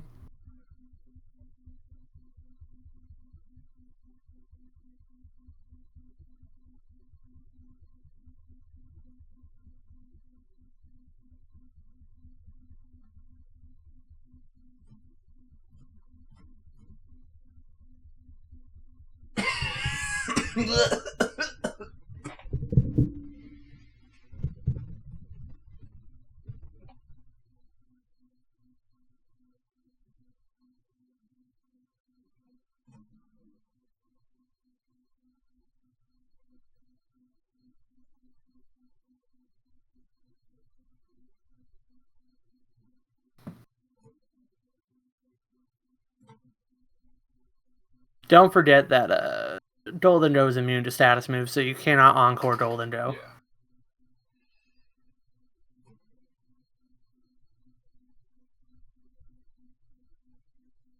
You nasty plotting motherfucker.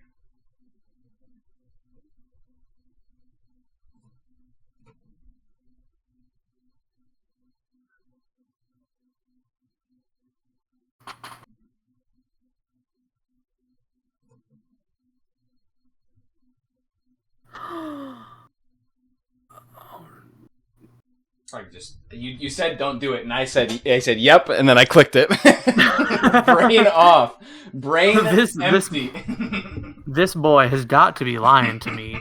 Oh, right. I forget what Terra is your friggin' Aloma. Terra Fairy? Okay, that's fine. I can work with that.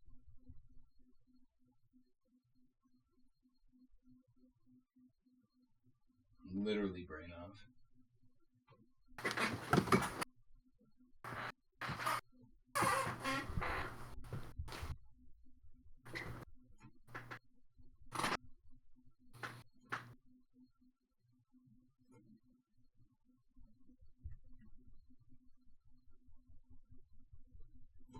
Do that.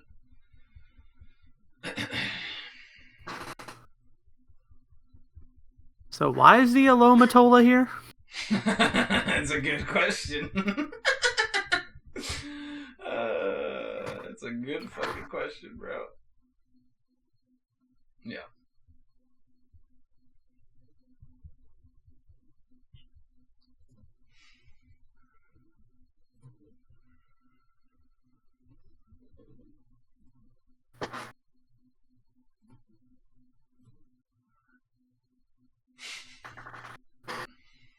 Oh, see, that was some damage. Some limit testing. Terra Fairy move into your Steel type. Were you predicting I was going to Terra Dread in there to block the water move? I was. Yeah. That was a good play if Alomomola was threatening.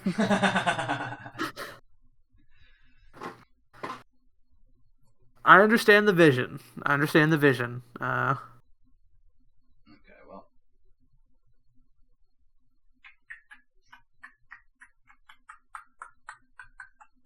Okay.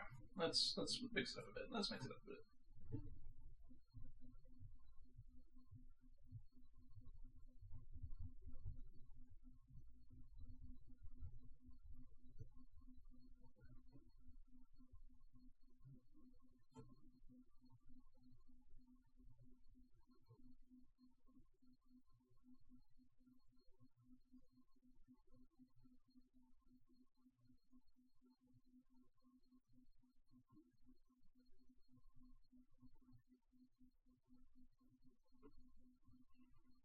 Uh-oh.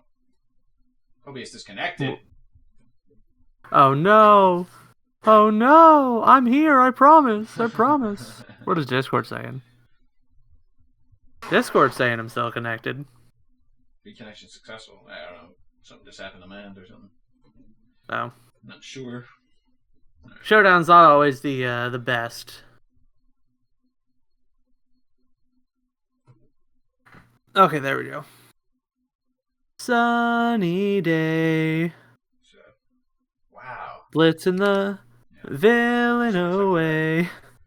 I should expect you that. Fuck you, I'm not gonna rain now.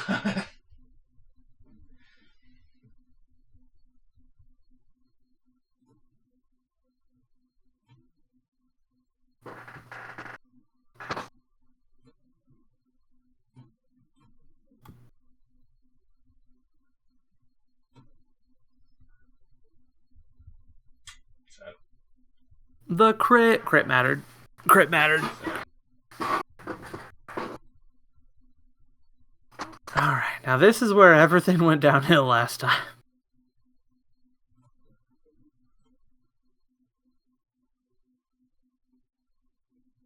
Oh, you're no offensive moves on your Whimsicott. I just noticed that.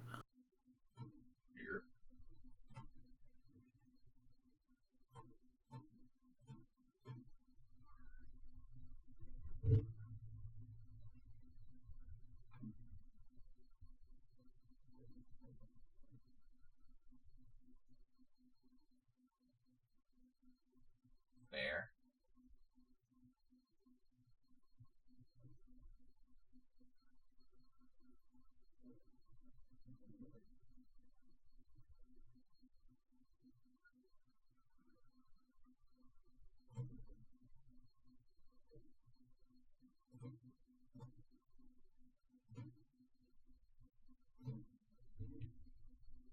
You're a fucker. Why would you sunny day there? You weaken your poor Barry even more. Yeah.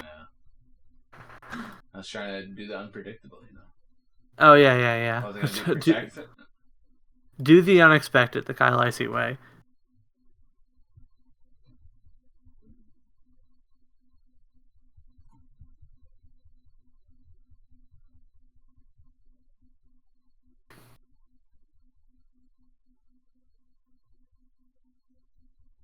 All right, Dame. I have some notes for your team. Yeah, I'm good. I don't need no notes. I know the team's ass. I should have brought my team that was all dodges.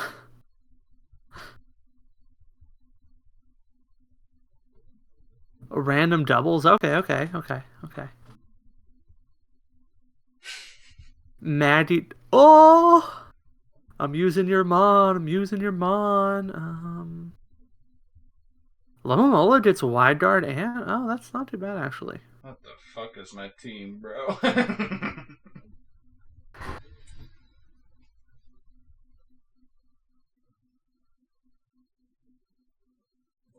Not a trick room to be seen. I can't believe you got green. Fuck you.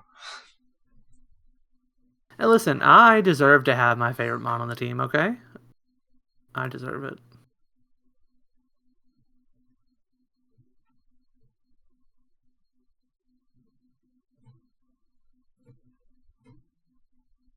This is not gonna work at all.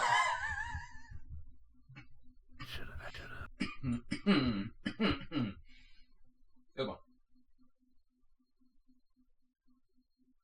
Yeah, to play.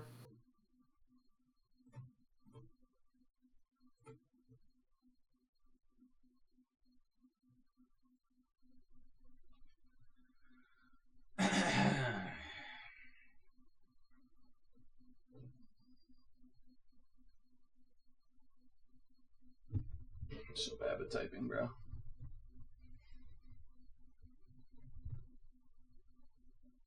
Oh yeah, if you have any questions, just let me know. Just want to put type shirt.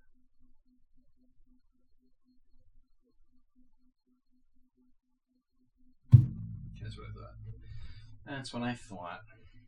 If you're curious about any of your coverage moves, just let me know, and I will tell you if it's good to click or not. I'm good.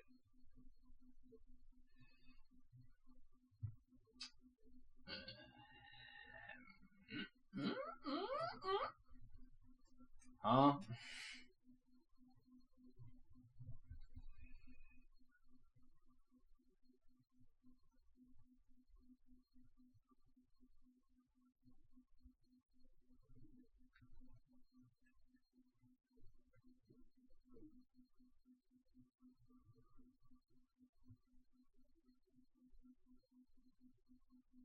Boy, howdy, am I really glad you did not knock the Greedent slot. That would have been a tragedy.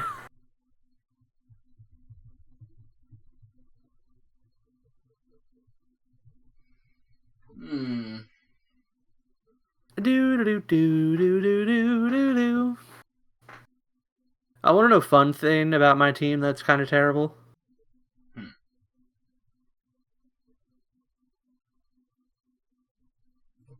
Is that my Lunala has Tailwind. None of my mons are fast, except for like Lunala and like one of my mons in the back.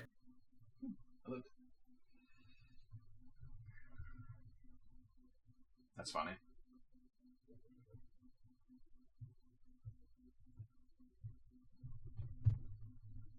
Oh, big boy. I like big boys.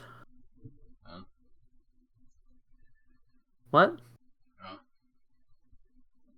Don't worry, I'm just here with Old Faithful.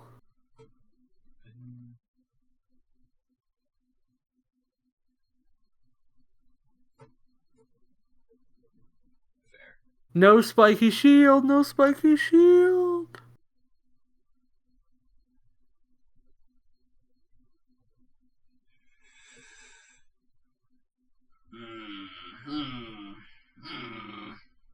I'm over predicting, chat.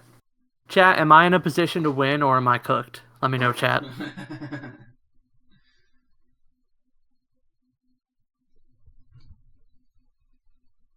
this have any? It doesn't. Nah, fuck it. Oh,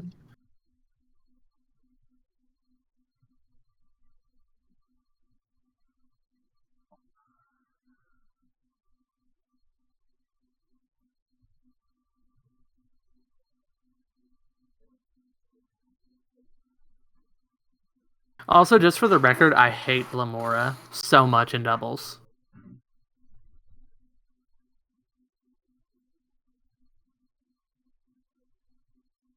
Frick you! Burr, burr, burr, burr.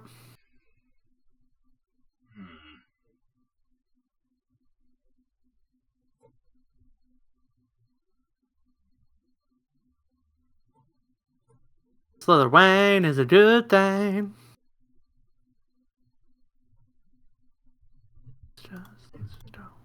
Still for damage.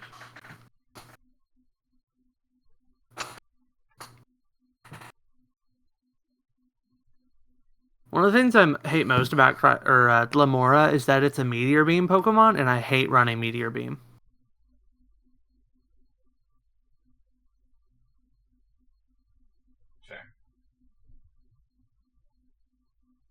Because, like, yeah, it's only a 10% chance to miss, but every time it misses, you're just like, well, guess I'll kill myself.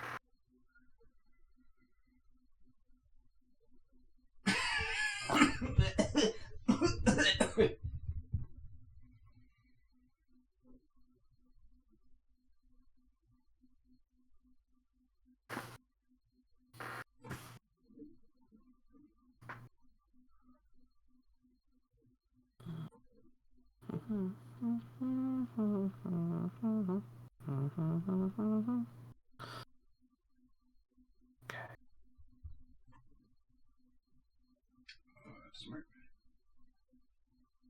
Right. Who is scarier?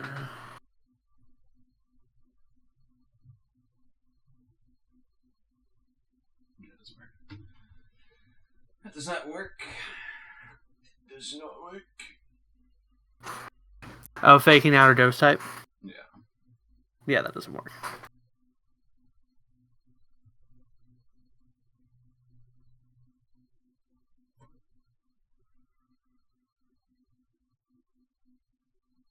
Oh, it's Covert Cloak Palmot. Good to know.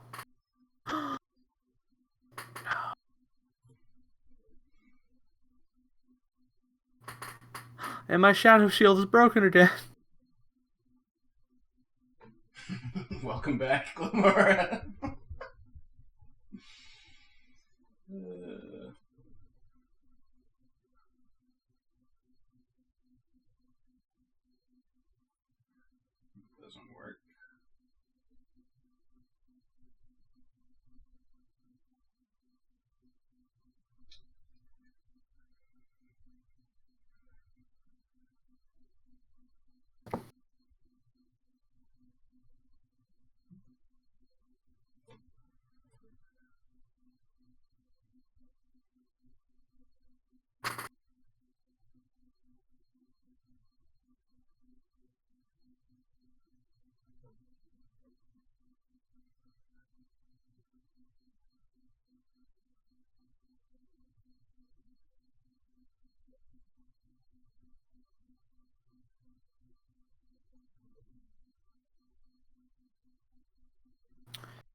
This is kind of fun. Nah, I'm just gonna fucking lose my look.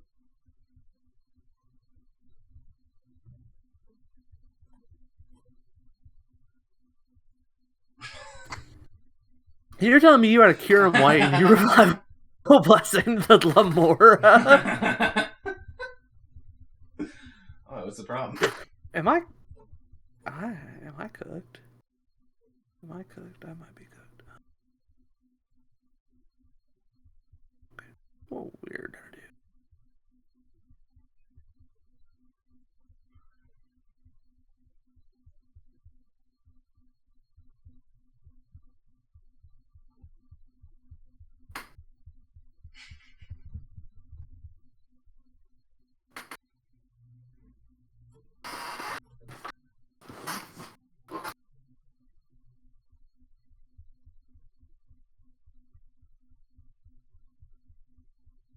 Sad, no freeze.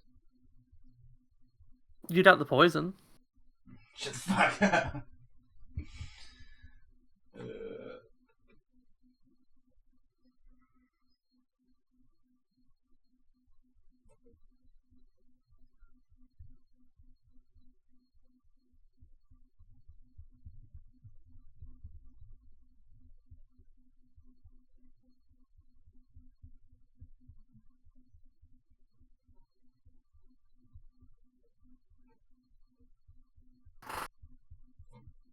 Here's the question: does Greedon outspeed Kiram? Because I'm at +2 and you're at -1. So, like, does Greedon outspeed? Apparently. Does... No freeze, sad. Hey, you still could. You still could.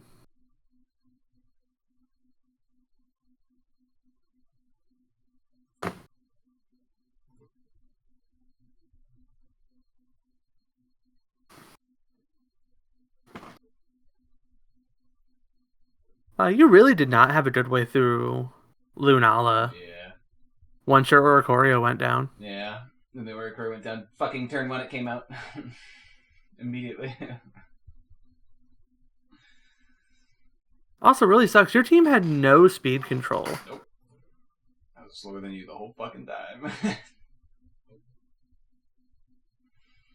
And Greedon got the kill.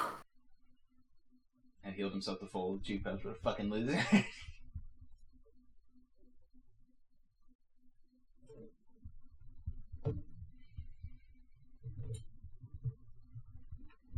Oh shit! Oh no! Everyone's public enemy #1 and another legendary. Okay. Alright. What the fuck is my team?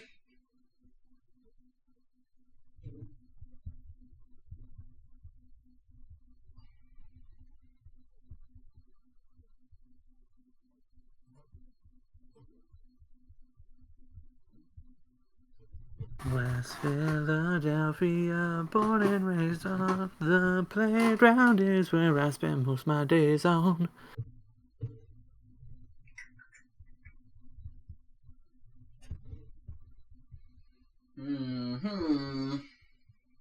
So, like, my central question here is, how do I absolutely wreck shop? And I have a few ideas.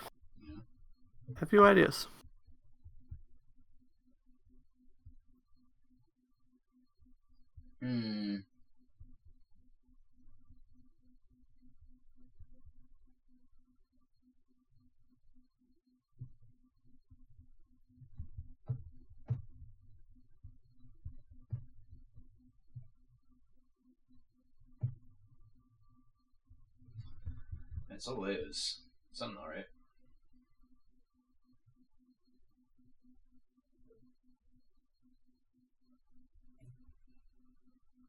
Oh.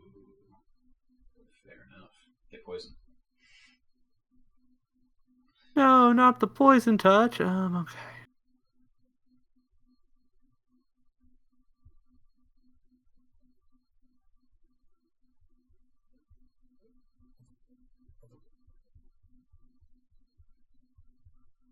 Oh no. Is he gonna get to sleep on Saru Ledge, boys? Is he gonna get to sleep on Saru Ledge? One way to find Question of the day. Rock Slide died 2014. Dire Claw born 2024.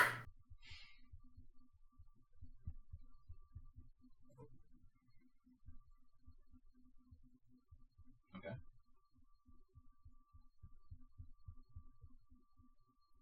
Wow. I hate to be it. Wow, no poison touch and no sleep. You hate to see it. I hate to be it.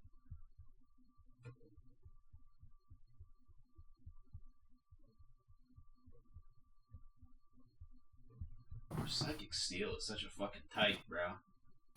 That's annoying as hell. Yeah. And you can't even intimidate Sodala.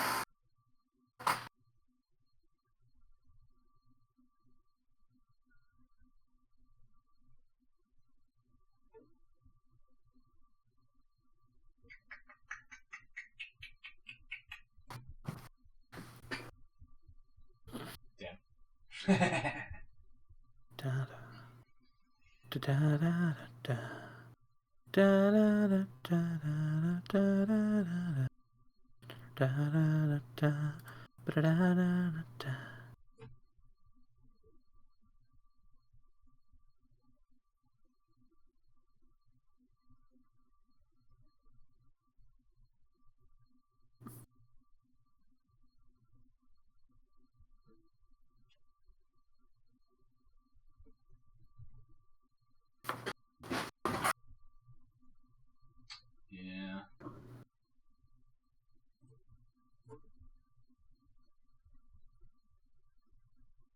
Fair.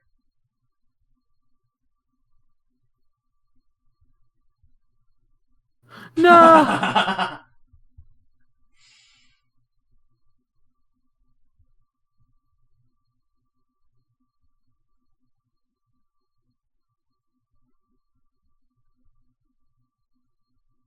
Time through speed? It is. Okay. Fair enough.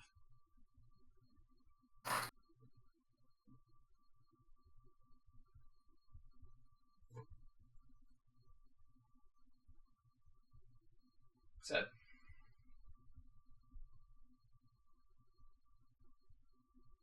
Ooh, Alola Mola doing the... Oh, no! That tricky dick. What the fuck do I do? You stupid ass. I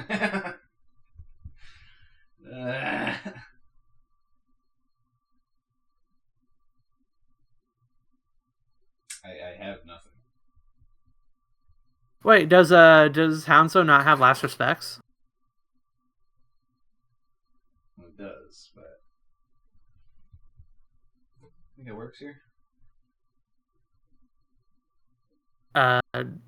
Yeah, you were literally going to like twink Ceruledge into oblivion because last respect should be at 150 right now.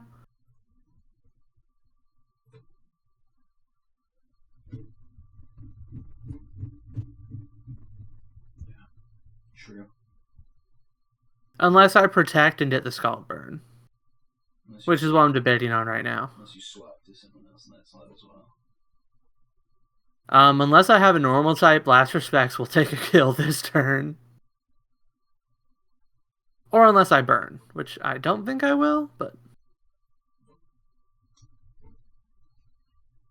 Or I protect, which I might.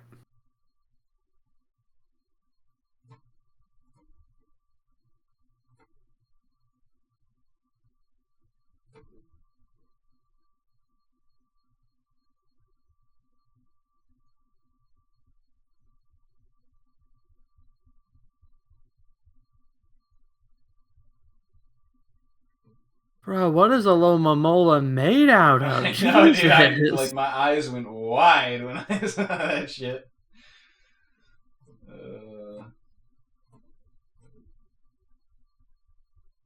Oh yeah, that's right. A Lomomola is like paper thin on the special side and incredibly bulky on the physical side.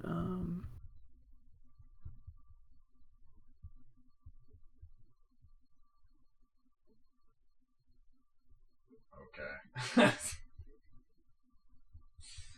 Just pull up the Zekrom. Hey, listen, I may have 2 legendaries, but you have Sneasler. Yeah, who fucking did nothing and died.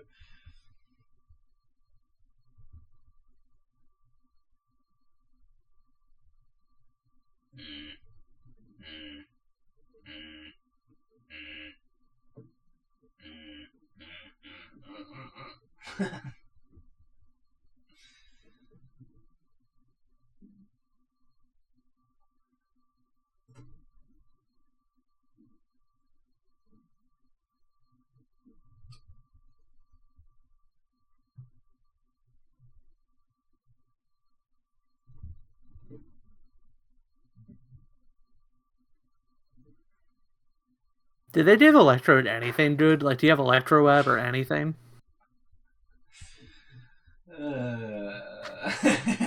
Well, you're about to see when I swap into it here in a second. Bro, you are not swapping in on the Armor Rouge slot to protect the Aqua Jet. You're just not. You're just not protecting that. There's no way. But I've already done it, but you know. No.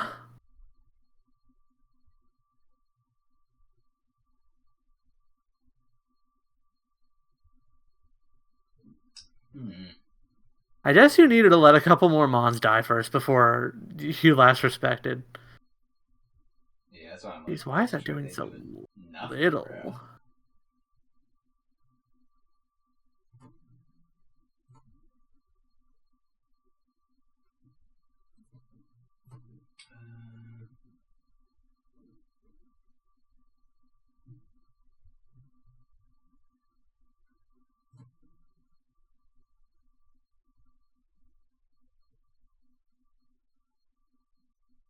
My life orb.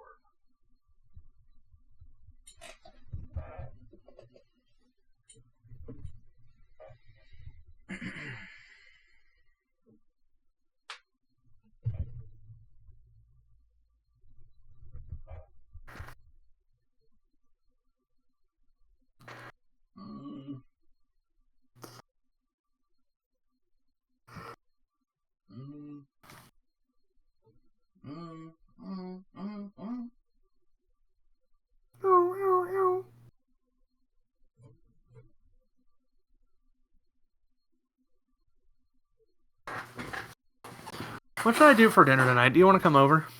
Yeah, I'll be there. Okay, thank you. It's lonely in the house because my wife is on a cruise. Fair.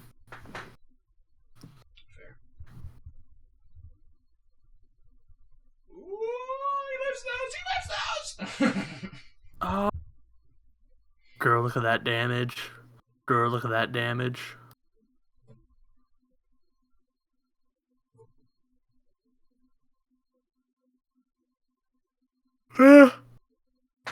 It annoys me so much that they didn't give Doxman Iron Defense. Yeah, fair. Like, it literally has to rely on a partner clicking a fire move into it. And it's so annoying.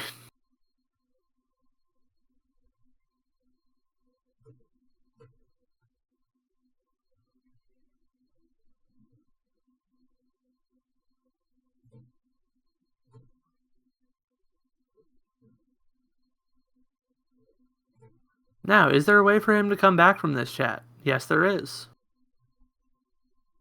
And that way is crit Electroweb on Cryogonal. Electroweb, he thinks.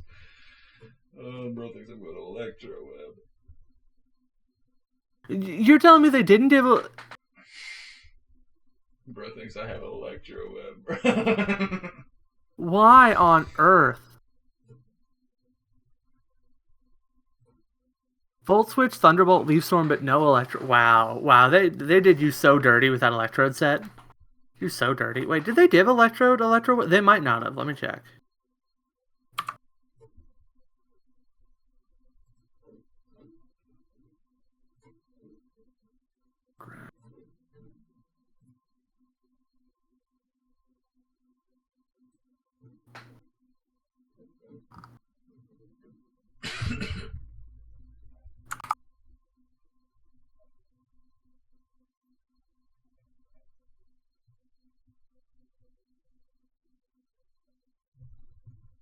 Electrode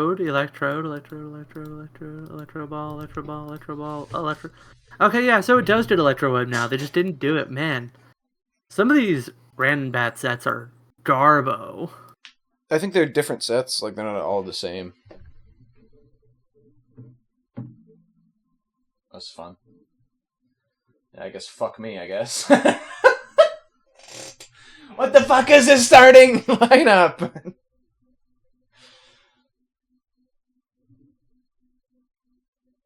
I'm not going to tell you whether or not I have 2 legendaries in the back again. Don't worry. I have 2 as well. Oh, good. Okay. It's fair. They're both great, let me tell you.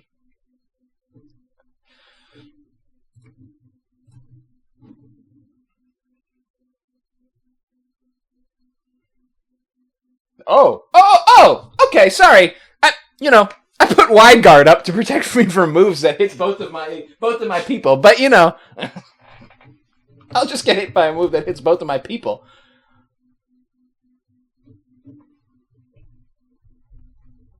Oh, you forgot the whole thing where, Yeah, no, I forgot the whole thing where fuck me doesn't count as a move that hits both of your people.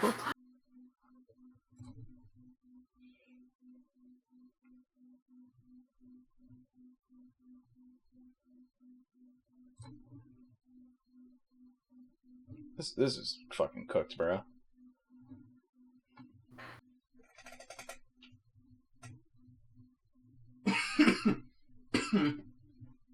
What the fuck do I even do? There's no shot on this one.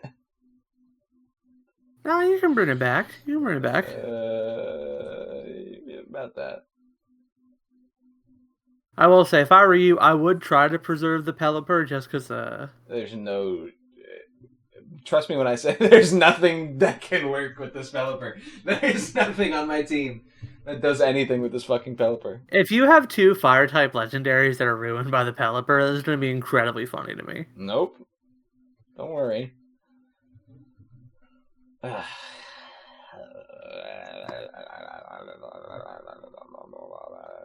What are you both? You both normal attackers? Physical? Yeah. Yes. Although neither of us care about Intimidate. That's not why I was asking. Okay. But yes. I mean, Dreadpult's actually mixed, but... Yeah.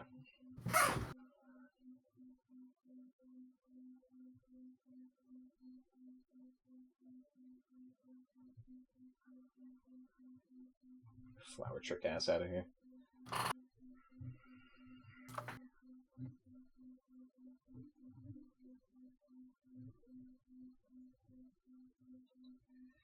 We've got ourselves a tricky Meowski. Bro, I wish I had a fucking fire type.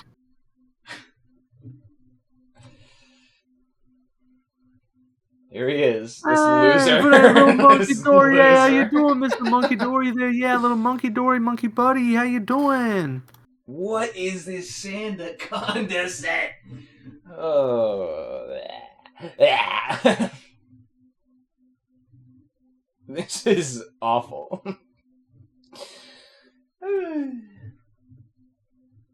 Is it like Blair Coil shenanigans or even worse?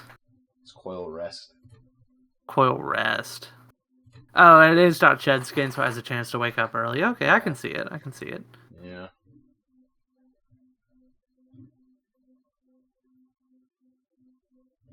It'd be really funny if it's like Coil Rest, Glare Sand Tomb. That would be evil. Dark, huh? grass dark, you little grass dark, bitch.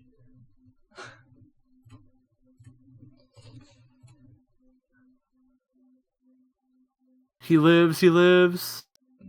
He dies, he dies. What?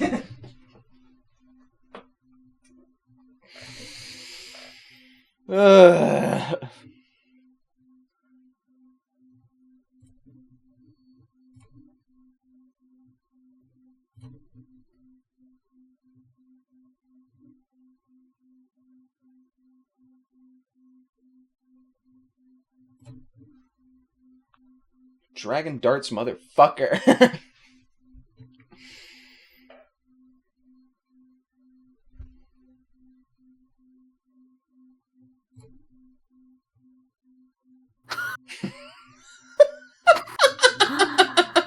Wait. Chat, he might be able to pull this back. Depends on if Masquerada dies to whatever he goes for here. That's what I'm Also, that's who could be Scarf, which might be a problem. We'll see.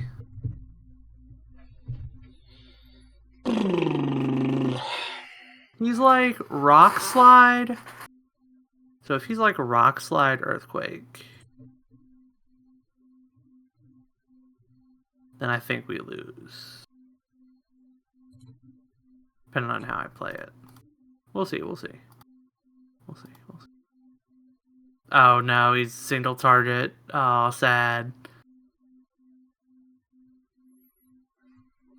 Like, what was I supposed to do here?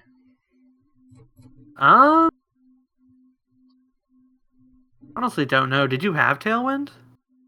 Yeah, on this fucking dickhead. I tried to use it and then I got fucking murked and so I left. I should have brought him back in. Oh yeah. If you had clicked Wide Dart turn 1 or Tailwind turn 1 instead of Wide Dart, it would have been a different game. Well, I thought Wide Guard would protect me from fucking Dragon Darts, but apparently I'm a fucking idiot, so...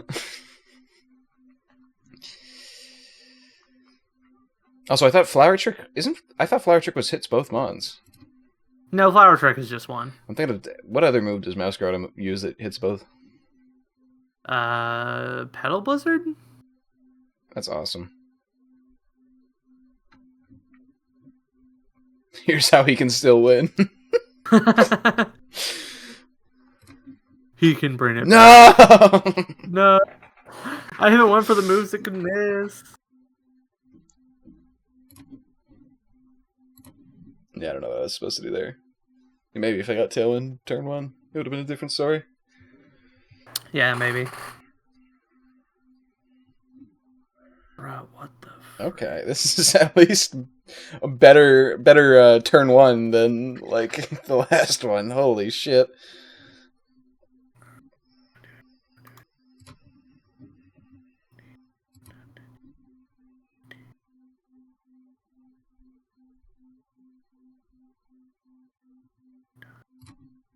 Fuck, I knew I shouldn't have done that.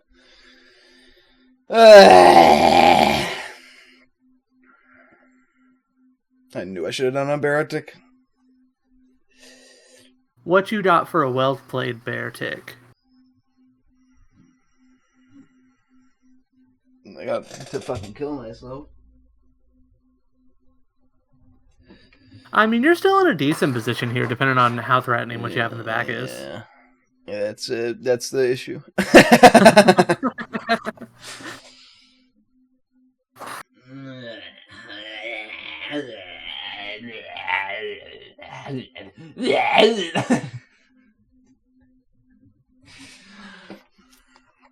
Get him, ninjas. Hey, it's friggin' Fraud Ninja. Friggin' guy's got a Fraud Ninja here. Like, what are we gonna do with this Fraud Ninja?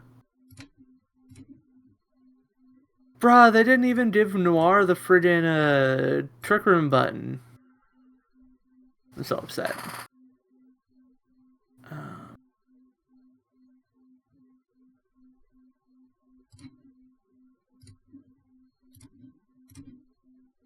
I think this is what I have to do. Get 'em, boys! For England! Alright, here's what Fair enough. Ooh, that's damage right there. Ooh, that's damage too. But I'm putting some damage back. What the fuck is that? Oh my god, why does he have leech life? He's got them grabby hands. He's got them grabby hands.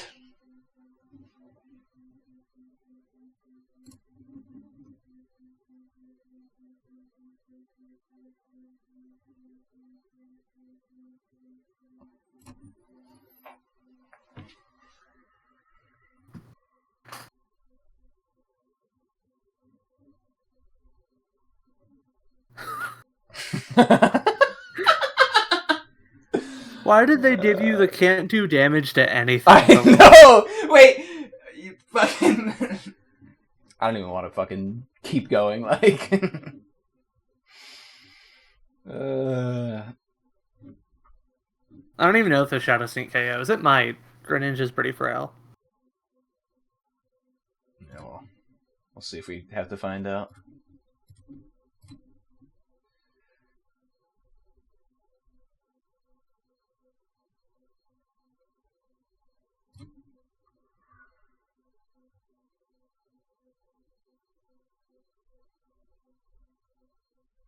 Oh no, the Bainy Wainy. Get poisoned! Ha!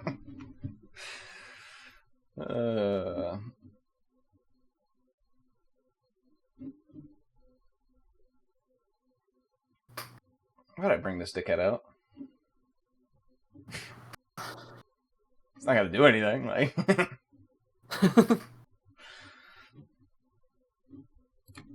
Hip hip. It.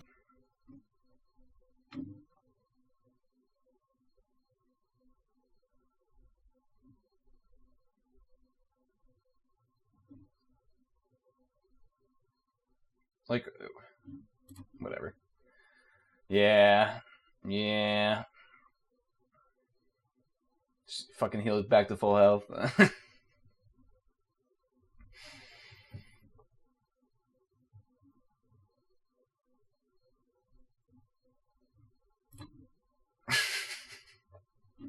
Yon Mega, yo! Oh, it's Deathsnore probably walls it, doesn't it? Poor guy.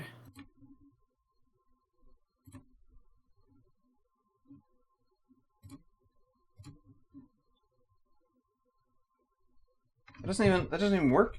Wait. What? Oh no, we're good. Okay. Are you trying to figure out how tinted lens works? No. I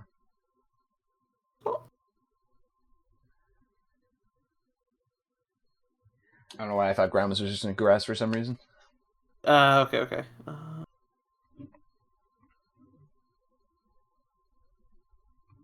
Oh, okay. Yeah, just pull out the iron boulder. Peter, the iron boulder is here. The boulder does not like your implications. Remember that Iron Boulder's Mighty Cleave you cannot protect against. I fucking wasn't planning on it. Its other moves you can, but Mighty Cleave you cannot.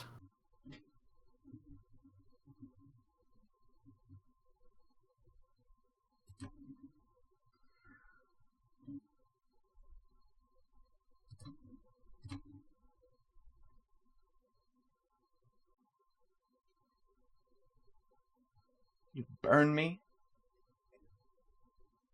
I forget. Yeah, he did click fake out. So what are we doing?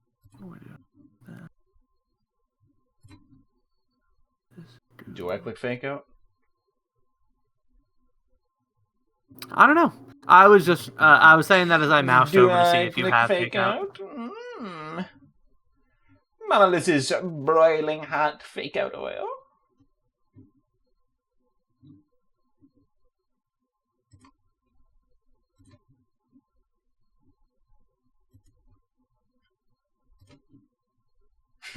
This is so dumb.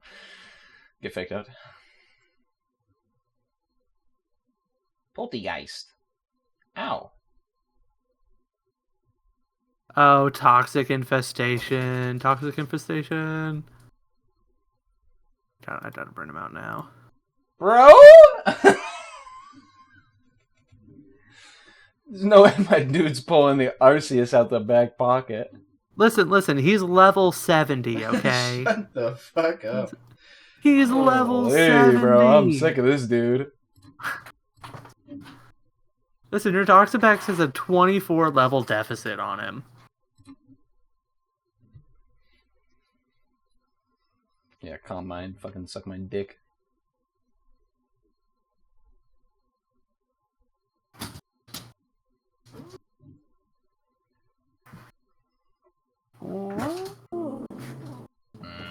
Zenny, don't you pee on the friggin'... Zenny, go outside. Zenny, no! Bad boy! Distract him. You literally peed on the curtains.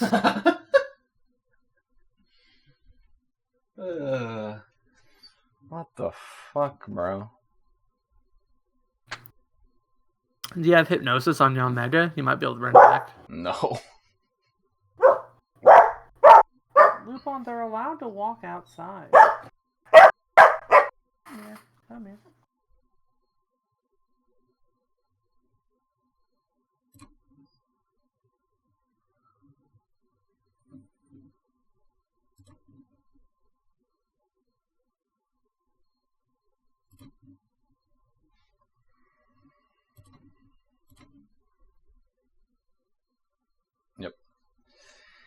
Yep.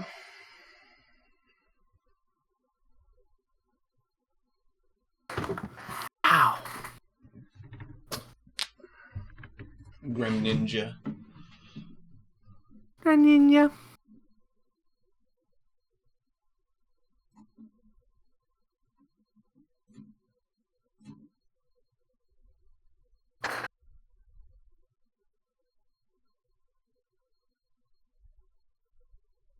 Judgment.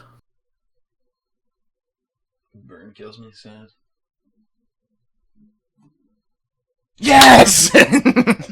We did those! Yo, okay, if you get 16 more of those and then crit the Leafeon, you win. Yeah. Alright, here we go. Shaking my damn head.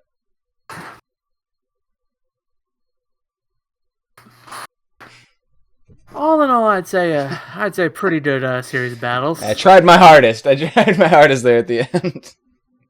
Definitely weren't no overwhelming to Meta Legendary given to one person over the other. Certainly not. Listen, I gave it my all. Oh, would you look at that new webcomic chapter of One Punch Man? What the fuck? What? Literally just dropped 12 minutes ago. That's fucking funny. Like the translation dropped or just no, the new Raw webcomic just dropped 12 minutes ago. Oh heck yeah. That's fucking funny. Well, I guess we have something else to talk about next time. Yeah. Send me the link when the translation's done. Okay. I mean, send me the link to the official release, please. There is no official release of the webcomic. I know.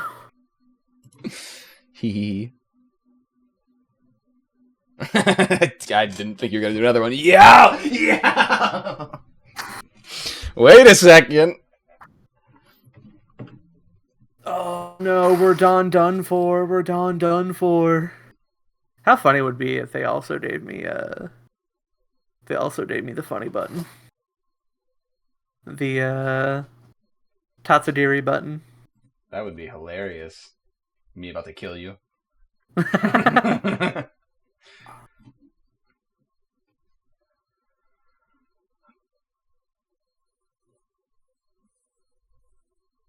Chat, he's gonna hate me. Chat, he's gonna hate me. Whoa, okay. How about we not do that? I fucking know. I trolled myself.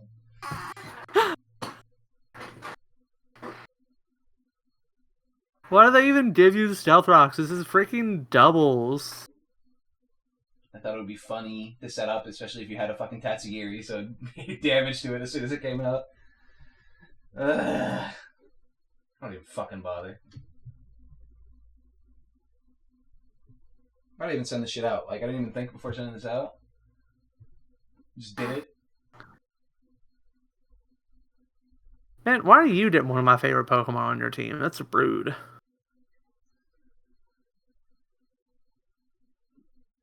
Don't listen to him, Bastiodon. I love you. I love you so much. What did you use last turn? Avalanche? You're a ball sucker.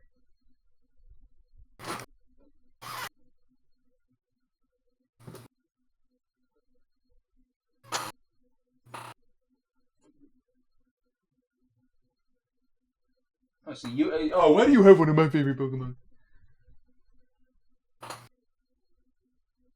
Listen, if I could trade a Moondress for Bastiodon, I would in a heartbeat. Would that be the correct move to do? Absolutely not. Man, and now I can't even click Hyper Voice.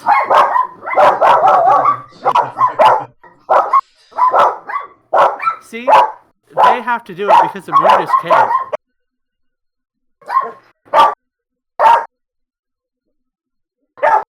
Loki, come here. Loki? Loki, come here. Is that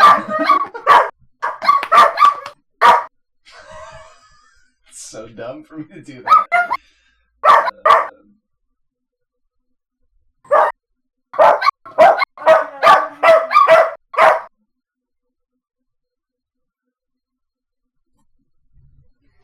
Loki, you don't pull on it. That's my job.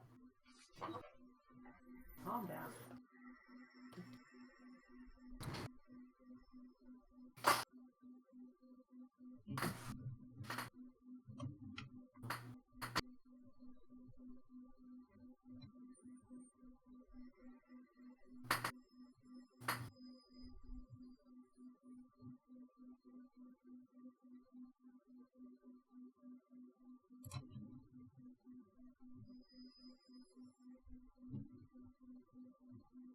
Setup they gave me is kind of busted, not gonna lie, though.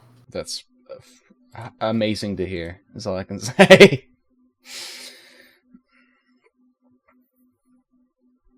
No, not the overcoat! I forgot about that. Oh, wait, no, it's not overcoat. Oh, is it safety dot? What do you mean, Sleep Claws mod? This is doubles!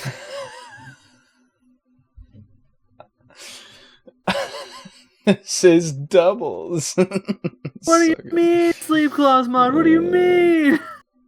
You can't, like, every time I go to use a mon that has a fucking hazard, you can't fucking throw it Hatterene, bro. It's annoying.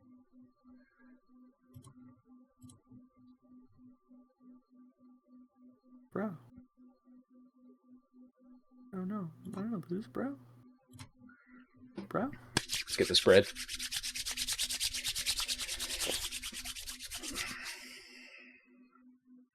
He lives those. He does not live those.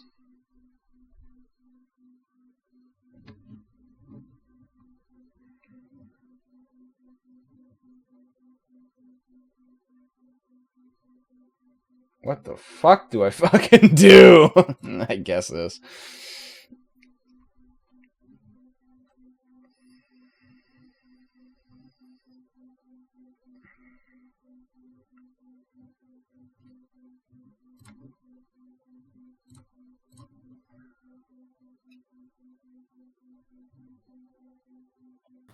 Why? What? I guess I know what my team is. Yeah, body press. Yeah. I've given up. Every single mon on my team has body press. Even Pachirisu? Yep. Watch. I don't even know if I can beat it at that point then. Watch. It's. I guarantee you, Patrice will do damage to you using body press this turn. It does.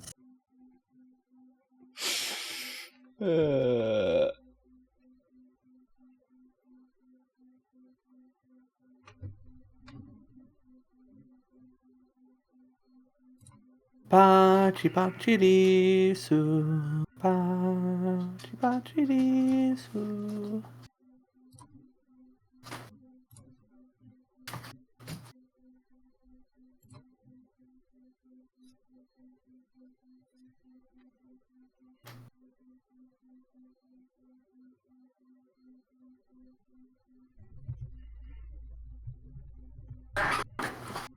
Oh, the Ranma 1/2 remake is really good so far. Uh-huh.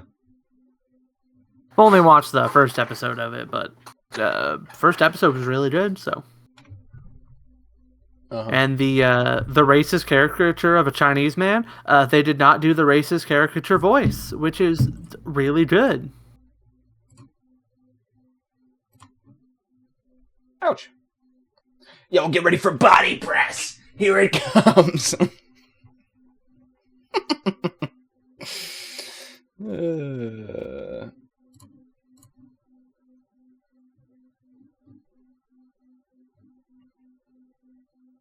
Oh, Bastiodon, how I love you.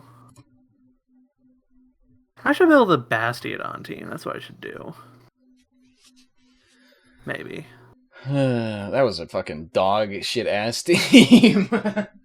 Anyway, good game, good game. Listen, I think we can agree that our teams were of equal power level. Also, I can't add you as a friend because I must be auto-confirmed to use the friends feature. Oh. Oh, well, fair enough. Shaking my head. Acid my SMH. Anyway, anything else from you? Any other thoughts? I'm trying to think about if there's anything else I've been watching or thinking about. Did you win every single one of those games you did? No. I lost the very first round.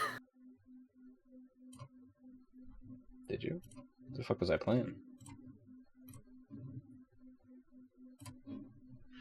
What was I playing? In the regular best of 3. I lost the very first round. Oh, yes, with the fucking, yeah. Okay. Fair enough. So, see? Listen, all you gotta do is move the focus sash onto, onto the... Listen, all you need to do is all you need to do is covert cloak the Whimsicott, move the focus sash onto the Sco villain. Yeah, okay. Me when I smoke crack. And then put safety goggles on the Incineroar, and then your team is good to go. Yeah, I don't need safety goggles if I'm not fighting the fucking Amoonguss, which you don't play, so. Fair point. I mean, I will use Amoonguss every now and then. Amoonguss is like... So Amoonguss is a little different to me than like Incineroar. Like I see Incineroar and then like my eyes roll back into the back of my head and I get like this like sense of like fury in the pit of my stomach. When I see Amoonguss, it's just like, oh hey, it's that guy. He can do whatever he wants. It's that guy. I mean, Amoonguss is definitely arguably more annoying, but like... Yeah, but Amoonguss like never bothers me. Incineroar's less... It feels less healthy, you know? Like it feels toxic. With Incineroar. Yeah. So, okay, here's the thing about Amoonguss versus Incineroar is that, like, Incineroar is like, anytime you put a fire or a dark type on your team, you're just like, why would I do this when there's Incineroar? And Amoonguss has, like, 3 Mons that give you that exact same feeling, but it's Amoonguss, Whimsicott, and Rillaboom. But since there's 3 of them, it's, like, held back a lot. And also, 9 times out of 10, if there's a grass type you want to put on your team, you just shouldn't anyway. I don't know, man. All I can say is 252 special attack Chi-Yu beats a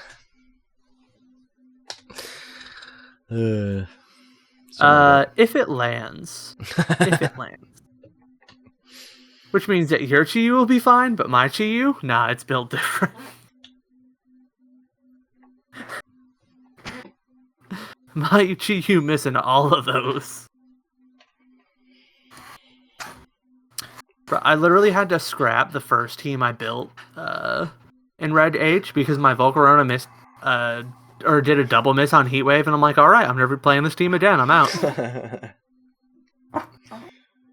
Hit him with it.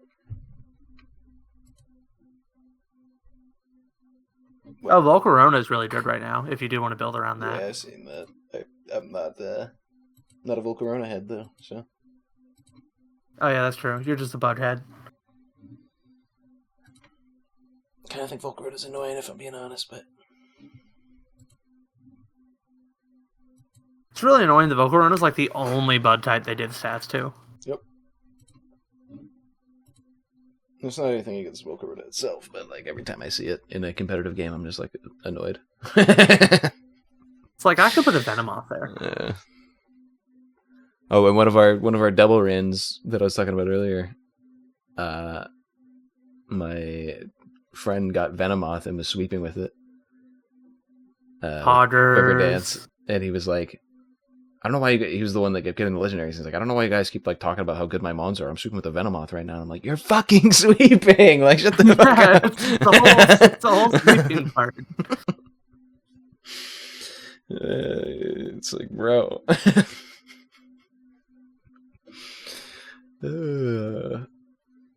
Bro, the base stat totals for Pokemon with Quiver Dance is like Volcarona at 550. And then it drops down a whole 60 points to 490 at frickin' Blossom. Not even a fucking bug type. You know how many Pokemon with Quiver Dance have a stat over 100? Like 6, maybe? 2. What? Or no, 3. Really? 3. Yeah, because it's Volcarona, 135 special attack, Lilident with 120, and then Frosmoth with 125. What the fuck? Why aren't any... You tell me Vikavolt doesn't get Quiver Dance? No. Bro, if Vikavolt got Quiver Dance, it would be busted. Look at it. The slowest fucking mon of all time. Like, it'd be better. Boy's slow as hell, bro. That's I don't know why I think of Vikavolt with Quiver Dance. I don't know why. In my brain when I think of Quiver Dance.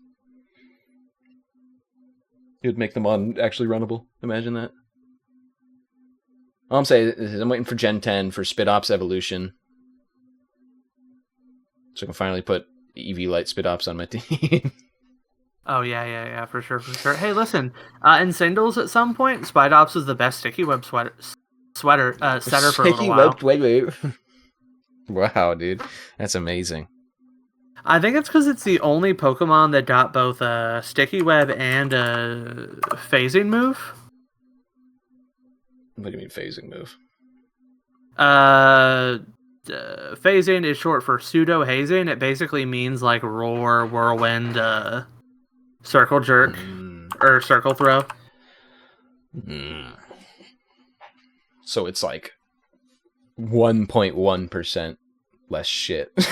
Everything else. Yeah. It's like if you would like to use a worse mon that can also phase while it sets up Sticky Web, you can use Vikavolt instead of the actual right answer, which is Araquanid.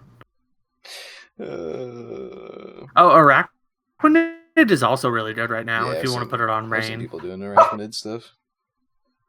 I love Araquanid, man. We're big fans of Araquanid. The worst part about Araquanid is that it came out in the same gen as Delisopod, so it's like I have to like choose. Sure, man, choose. And I love them both so much.